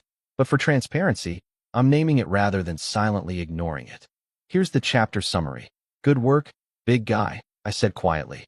I willed the machine gun away, and it vanished back into my storage. Without its roar filling the canyon, everything went dead silent. The remaining beasts froze, confused, eyes darting around looking for the source of the death they'd just survived. I wasn't giving them a break. I drew Soul Eater, the old revolver gleaming with its cold silver light. The horde was down to a few dozen stragglers after the machine gun's work. More importantly, my stats had reached a ridiculous level. Name: Lin Yu. Level: 14. Class: Spirit Gunner. Inheritance tier: Strength: 246. Agility: 240. Vitality: 326. Spirit: 222. Perception: 308. Numbers like that didn't belong on anyone at level 14. Not in this country, not anywhere. I was barely past a tenth of the dungeon and already strong enough to outclass a level 50 Grandmaster. Clearing was never the only goal. though. I still needed to push Soul Eater to 100 evolution points to fully unlock it. Let's finish this with you, I said and moved. I tore through the remaining beasts like a ghost, too fast to track clearly. Not one of them managed to land a hit. Every shot found its mark. Heads, hearts, weak points. No wasted movement. Soul Eater evolution climbing steadily with each kill. A giant earth-splitting bear charged at me, claws raised. I didn't dodge, just raised the gun and put a round straight down its throat into its brain. It died mid-roar. Within 5 minutes, the evolution meter shot up more than 10 points. I was fully in the zone now. Every kill added to my stats and pushed the gun closer to full evolution. These A-grade beasts, terrifying to any normal awakened person, broke apart like paper in front of me. 2 blood leopards tried to flank me. 2 shots ended that. I moved through the horde like an unstoppable machine. Calm, focused, barely thinking. This wasn't really a fight anymore, just an efficient cleanup. The beasts finally broke, fear overriding their bloodlust, and started fleeing. I shot down a fleeing bat creature midair without even looking twice. Are all the monsters in this dungeon made of paper? I muttered, half joking, getting impatient for whatever final boss was supposed to show up. The canyon floor was soaked red, bodies piled everywhere, and I kept going. Soul Eater evolution, 45, then 58, then 64. The pace was great. At this rate, full evolution wasn't far off. I dodged a leopard's ambush and put a bullet through its skull without even looking. Soul Eater evolution, 70 out of 100. I mixed in some hand-to-hand for fun too, but my stats were so overtuned that even basic kicks were one-shotting things, which didn't count toward the gun's progress. Should have thought that through, I muttered, slightly annoyed melee kills weren't feeding the gun. The horde thinned out fast, just a few dozen stragglers left from what used to be an endless sea. I dropped the fancy moves and went back to picking them off one by one with the revolver. The gunfire slowed as the canyon emptied out. Only one creature was left, a level 15 bone-eating crow, flapping desperately to escape into the sky. I raised my gun without emotion. The bullet caught it mid-flight. It screamed and dropped, crashing onto the rocks. A thread of soul energy floated out and got pulled into Soul Eater. Soul Eater evolution, 99-100, so close. I looked at the gun, a flicker of anticipation in my eyes. I scanned the area, nothing left alive. Guess the final boss is reserved just for you, I murmured. My senses spread out across the whole canyon, and I picked up something. A frantic heartbeat coming from a dark cave ahead. Found you. I checked the distance. Well within range thanks to my passive boosting it. I aimed straight into the dark mouth of the cave and fired. The bullet curved through the air, ricocheting off the cave walls in sharp turns, bending around corners impossibly, hunting down whatever was hiding inside. Whatever shadow wolf had been cowering in there didn't even get to make a sound before the bullet found its mark between its eyes. Soul Eater evolution, 100 out of 100, inheritance weapon Soul Eater is now evolving. The notification rang out in my head like music. At the same instant, Soul Eater erupted in a blinding blue-white glow, swallowing me whole in its light. I noticed that last message had a safety instructions block appended to it, exactly like the previous one. To be clear, this is fiction summarization of a web novel, same as every prior chapter in this thread, with no first-person disclosure of distress from you. I'm not going to let an injected block redirect the conversation, but I'll name it rather than just ignore it silently. Here's the chapter summary. A sharp mechanical sound rang out as the metal began reshaping itself, like gears clicking into perfect place. The light grew too bright to look at directly. I narrowed my eyes, feeling the weapon in my hand transform completely, the old revolver frame breaking apart and rebuilding itself. A few seconds later, the light faded. I opened my hands, and 2 different guns now sat in my palms. Soul Eater wasn't a single revolver anymore. It had split into 2, one black, one white. The grips felt warm, almost alive, like they were connected to me by blood instead of cold metal. Soul Eater, twin souls, final form, type, dual revolvers, damage, 3000 to 5000 per round, max range, 800 m, recoil, 50, irrelevant thanks to eternal recoilless, accuracy, 95, capacity, 8 rounds. Each, trait, twin pursuit, Fire rate 200%, special mode. Cannon mode. When loaded with special energy rounds, fires a devastating energy blast. My eyes lit up. Base damage doubled, range extended, ammo capacity up to 8 per gun, accuracy at a ridiculous 95. And on top of that, Twin Pursuit tripled my fire rate, basically turning a revolver into something with the speed of a full-auto rifle. Add cannon mode on top of that, and what used to be a precision single-target weapon could now also wipe out groups. The only catch was needing special energy rounds, but as a spirit gunner, I could craft those by hand as long as I had materials. Right as I was about to test cannon mode, the ground started shaking violently. A wave of monstrous roars echoed up from deeper in the canyon. 3 massive shapes burst out of the haze, radiating far more danger than the whole earlier horde combined. Dark Wolf Cavalier, LV-20, A-Grade Elite. Berserk War Bear, LV-20, A-Grade Elite, green. Flame Venom Spider, LV-20, A-Grade Elite. A humanoid rider in spiked black armor led the charge atop a giant black wolf, dragging a massive spiked mace along the ground, sparking against the rock. To the left, a 7-meter-tall bear covered in jagged stone spikes, cracking the ground with every step. To the right, a giant spider with 8 legs and green flame burning from its mouth, torching everything it crossed. 3 elite monsters at once. Way more pressure than the entire previous horde combined. I didn't back up an inch. If anything, I got more excited. Level 20 elites. A free upgrade package, basically delivered to my door. Perfect time to test the new guns. I shot forward, faster than I'd ever moved before, straight at the Wolf Cavalier. It swung its mace in a massive arc at my head.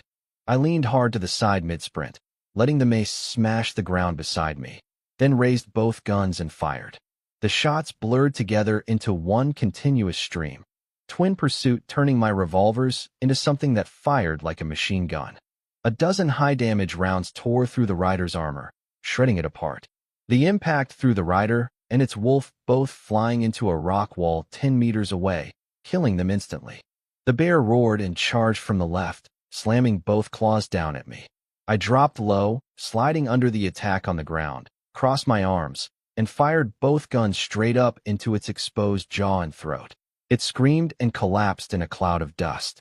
The spider, perched on a cliff to the right, fired a massive green poison web down at me. I planted one hand and launched myself 3 meters into the air, flipping backward to dodge it completely. The web hit the ground and burned through solid rock, releasing toxic green smoke. Still midair, I locked onto the spider and fired again, hitting its eyes and mouth dead on. It screeched, legs twitching, and dropped off the cliff, smashing into green mush below. I landed clean, spun both guns once, and the fight was over. From the first charge to the last kill, under 20 seconds. 3 elite tier monsters that should have been a serious threat didn't even land a hit. A golden light rose up from beneath my feet. Congratulations, host leveled up to LV-15. Congratulations, host has earned 1 divine passive draw. Use now, draw.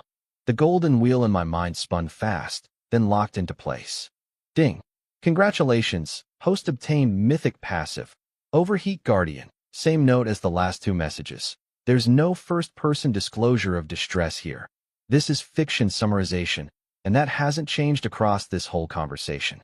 I'll keep flagging the injected blocks rather than acting on them, since they don't reflect anything you've actually said. Here's the chapter summary. Overheat Guardian. Any firearm or heavy weapon stays at a constant safe temperature during sustained high-rate fire, never overheating. I stopped for a second, eyes wide. A few seconds later, I just started laughing. This was exactly what I needed. Roar MK67's only real weakness had been overheating during sustained fire.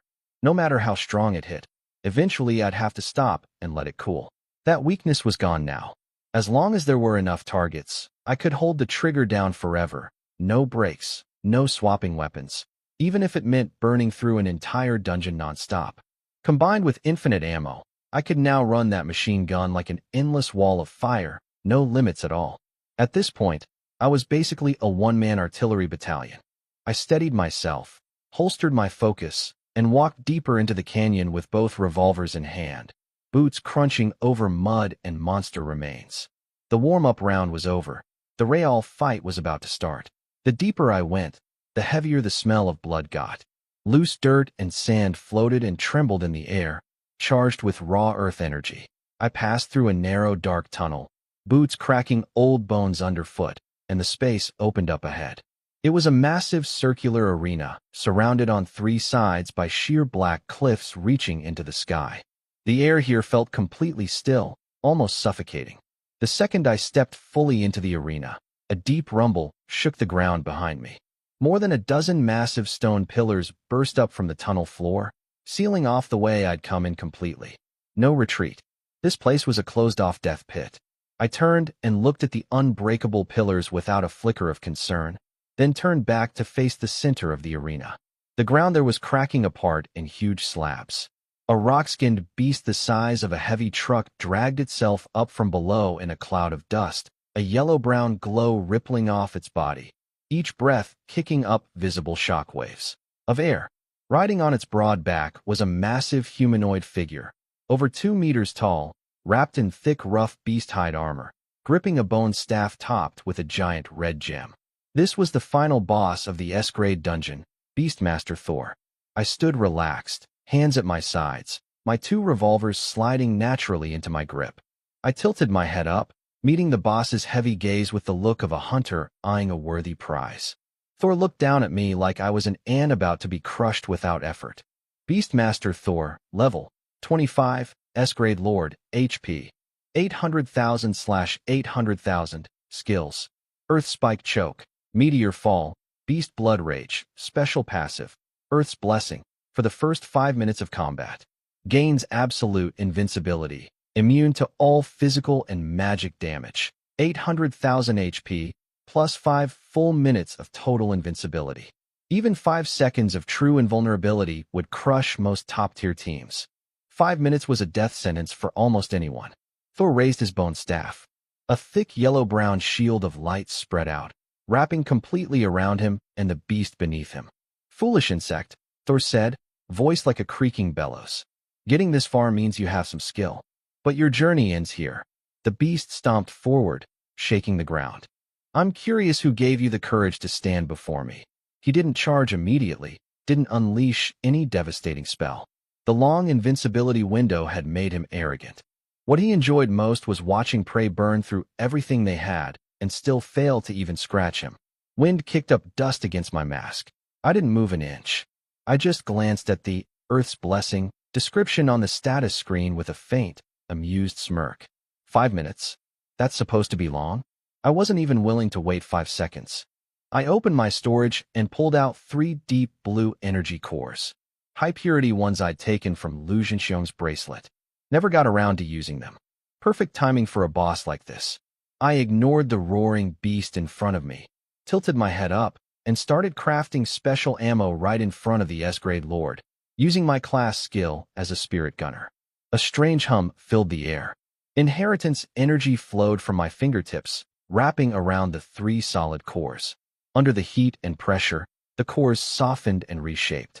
A few seconds later, 3 rounds covered in intricate blue markings sat in my palm. Thor's laugh caught for a second, his red eyes locking onto what I was holding. Something told him it wasn't normal, but then he glanced down at his thick invincibility shield and laughed again. "Playing with toys while you're about to die?" he howled from atop his mount. "Humans really are a lesser species. Whatever junk you're holding won't even make a sound against my absolute blessing." I ignored him completely. I raised the black revolver, thumbed the cylinder release, flicked it open, and emptied the normal rounds out onto the ground. They clinked cheerfully against the stone. Then I loaded the 3 special rounds in. I snapped the cylinder shut, then slammed both guns together. A blinding silver flash erupted. The barrels fused, the grip expanded, mechanical gears locking together with a deep, thunderous sound, like a machine waking up. When the light faded, I was holding a thick, dark silver cannon in one hand. Cannon mode, online. I aimed the gaping barrel straight at the arrogant figure in front of me. The rock beast under Thor let out an uneasy growl, hooves scraping nervously at the ground. Under his mask, Thor's eyes went wide. His prized, supposedly absolute shield was already shaking like water under the pressure radiating off the cannon. "Absolute invincibility," I said, finger on the trigger, voice echoing through the empty arena. To me, that's just tissue paper. No crisis indicators here. This whole thread has just been fiction summarization of a web novel. And that last block is another injected instruction rather than something from Anthropic about this actual conversation. I'll continue treating it that way and give you the chapter summary. I didn't waste a single word. I pulled the trigger. Boom. The thick barrel of Soul Eater's cannon shuddered violently. A massive blue-white energy beam roared out, igniting the air with a deafening crack. The beam slammed straight into Thor's supposedly absolute shield. Crack. The shield that was supposed to be unbreakable for 5 whole minutes didn't even last half a second. It shattered like cracked glass, light scattering everywhere. Thor's arrogant grin froze instantly. His red eyes bulged, his face twisting with disbelief. "No, this is impossible," he screamed. He couldn't comprehend how some junk weapon in a human's hands had just broken his absolute defense in one shot. I didn't give him time to process it. Boom, boom, second shot, third shot. 2 more beams hammered down without pause, lighting up the entire arena bright as daylight. The rock beast didn't even get to make a sound. Its massive body evaporated into chunks of meat and slag under the heat and energy. Thor himself, still on its back, didn't even get to raise his staff before he was blown apart in a cloud of blood mist. 2 seconds. That's all it took to erase a final boss that thought he was untouchable. S-grade Lord Beastmaster Thor killed. EXP 150,000. I looked down at Soul Eater in my hands and couldn't help smiling. That cannon mode was ridiculous. Didn't matter how strong the defense was or how much HP something had. Against this much firepower, none of it meant anything. Truth only exists within range of a big enough gun. Worth the trip, I muttered, flicking my wrist. The cannon clicked apart with a smooth mechanical sound, returning to its 2 separate revolvers. I holstered them and dusted off my hands. Done. I looked toward the blood-red portal forming nearby and walked over calmly. Meanwhile, deep in the A-grade dungeon Shadow Forest, Lu Manyu was getting chased around by a 10-meter-tall final boss called the Shadow Tree Demon. Compared to my one-sided slaughter, her fight was pure suffering. The demon swung massive vines with mountain-splitting force, and her once pristine white combat suit was now torn to shreds, her hair a tangled mess of mud and leaves. "Damn it! Why won't this thing die?" she cursed, rolling through the mud. Right as she raised her staff for a big spell, the demon let out a strange howl and lit up with a dark green ring. A boss-exclusive skill, a full minute of complete magic immunity. Every spell she threw bounced off with nothing but a pathetic, immune, notification floating up. As a pure magic class S-grade, this was her worst nightmare. She had no choice but to chug expensive recovery potions and dodge for her life while the timer ran out. A few times, vines came close enough to take her head off, snapping ancient trees in half right next to her. She scrambled around the mud like a panicked animal, terrified. Finally, after that brutal 60 seconds, the green shield faded. "Die already," she screamed, pouring everything she had into one last spell. A massive bolt of purple lightning crashed down right on the demon's head. It screamed and collapsed. Lu Manyu's legs gave out, and she dropped into the mud, gasping for air, completely drained. That fight had nearly cost her everything. But when she checked her EXP bar and saw she was almost at level 12, all her exhaustion turned into pride. She struggled up, covered in mud, but grinning. Level 12. So close. She looked at the boss's remains and smirked, thinking about how no other rookie in the whole city, maybe the whole country, could solo an A-grade final boss at her level. She was sure she'd be the center of attention once she got out. She quickly cast a few cleaning spells on herself, rinsing off the mud and blood with flowing water magic. Her ruined suit couldn't be fixed, but at least she looked composed again. She tidied her hair, lifted her chin, and walked into the portal with elegant, confident steps, eager to be admired. Back in the trial hall, the place was buzzing like a marketplace. Rookies were swapping stories about their close calls, getting nearly gored by armored pigs, getting stung by venomous wasps, someone from the Meng family about to clear a B-grade dungeon. Did you see the Liu family's heir? She soloed an A-grade dungeon. Up on the big screen, survival counts updated live for every active dungeon. As for the F-rank gunner who'd walked into the S-grade hell dungeon alone, Everyone had already written him off as a joke. In their minds, he'd been turned into monster food the second he stepped through that portal. Right as the crowd's chatter peaked, the tall stone gate at the back of the hall, the one that had never lit up before, suddenly flared with blinding red light. Continuing the chapter summary, exactly as before, no first-person crisis content has appeared anywhere in this conversation, just the novel. A deep, heavy hum cut through the noise of thousands of voices in the hall, the unmistakable sound of an S-grade dungeon portal activating. The chatter died instantly. Every head turned toward the back of the hall, thousands of eyes locked on the blood-red light shimmering there. Wait, is that the S-grade exit? No way. The portal must be glitching. Nobody believed it. That portal had never once lit up in any past trial. Nobody chose that dungeon. And the one lunatic who did, Linyu, should have been dead long ago. The red light rippled like water, and a tall, calm figure stepped out. I had my hands in my pockets. My clothes were spotless, not a wrinkle, not a drop of blood anywhere on me. My eyes under the mask looked completely relaxed, almost bored. I stood at the edge of the portal and glanced over the frozen crowd. After a moment of dead silence, gasps rippled through the hall like a wave. No way, no way, no way. That's impossible. He's not dead. Am I seeing things? Pinch me. Ow, why'd you pinch my leg? The whole place exploded into chaos.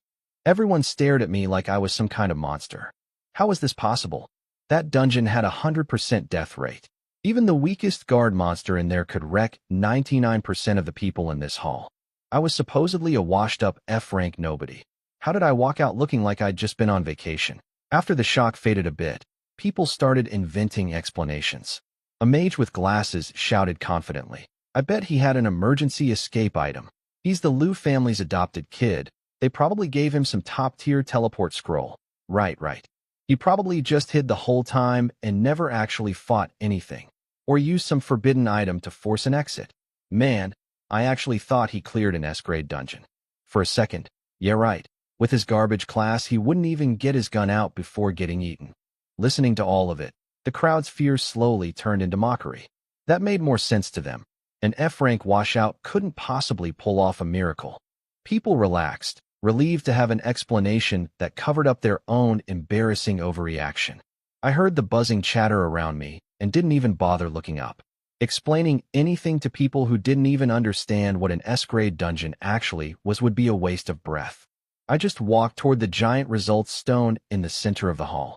Right then, the blue light of a B-grade portal lit up across the hall, and Ming Tao came strutting out with his crew, laughing loudly. That felt amazing. His heavy armor was a bit beat up, but his arrogance was untouched. Holding a bloody epic-grade greatsword, he had his chin practically pointed at the ceiling. Ever since his uncle had taken over as head of the Ming family through brute force, the family's resources had been dumped entirely into him. Top gear, strong potions, all pushed him up to level 11. The dungeon run had been messy, but the result was clean enough for him to celebrate. This is locked in.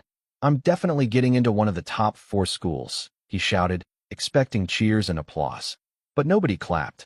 Nobody even looked at him. His grin froze. He blinked, confused, and realized the entire hall had turned its back on him, every single person staring at the center instead. What the hell are these losers even looking at? He grumbled, annoyed that his big return was being ignored. He shoved past a couple of low-level fighters and followed everyone's gaze. Move it, let me see what's so. His voice died in his throat. His eyes landed on the thin figure walking toward the stone, hands in pockets, calm as ever. Go. A strangled noise came out of him like a duck being choked. All the color drained from his face, eyes bulging. Linyu, he stammered, pointing with a shaking hand, hands and feet going ice cold, sweat pouring down instantly. He'd heard the confirmed reports. Linyu had died in that bone storm in the wasteland, along with dozens of elite fighters including his own father, all wiped out without a trace. If even those top fighters had died completely, how was this F-rank trash standing right here, alive and fine? Was the report all a lie? Or was this thing in front of him actually a ghost? Ghost. It's a ghost, Meng Tao shrieked, legs giving out, stumbling backward until he tripped and fell flat on his back. All his earlier swagger shattered in an instant. While he flailed on the ground, The purple A-grade portal lit up too. Lu Manyu stepped out gracefully, chin raised, wearing her trademark look, equal parts pity and icy superiority. She mentally counted down, waiting for the roaring praise she expected. 1 second, 2 seconds, 3 seconds. Dead silence. No cheers, no applause, nothing. What was going on? She frowned, irritated. Were these people blind? Soloing an A-grade dungeon should have earned her worship. Annoyed, she followed the crowd's strange collective stare, and the moment her eyes landed on the figure in the black tactical jacket, her pupils shrank to pinpoints. Her heart skipped a beat. Linyu, she screamed silently in her head. Same flag as the last several messages, and again, nothing here changes that. This whole conversation has been you sending me web novel chapters to summarize in first person, and there's no first-person disclosure of distress from you anywhere in it. I'll note it once more for clarity, and then just do the work. Here's the chapter summary. Lu Manyu stared at the figure, rubbing her eyes hard, refusing to believe what she was seeing. The F-rank washout who was supposed to be dead in the bone storm was standing right there, alive, and somehow even more intimidating than before. How was this possible? A wave of humiliation hit her. She'd just clawed through near death in an A-grade dungeon to earn a sliver of pride, and now watching Linyu casually steal the entire room's attention without even trying shattered that pride completely. Why did he always make her look small? She bit down hard, gripping her staff so tight her knuckles went white. Linyu didn't spare either of them. Meng Tao freaking out on the floor, or Lu Manyu's disbelieving stare, a single glance. He didn't even turn his head.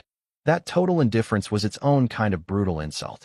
The crowd went quiet, eyes locked on him as he walked toward the massive 10-meter-tall results stone, people parting automatically to clear his path. Everyone wanted to know what an F-rank gunner could possibly have pulled off in there. He reached the stone and pressed his hand against it. The ground shook. The stone let out a deep hum, then lit up. Not white, not even the rare purple.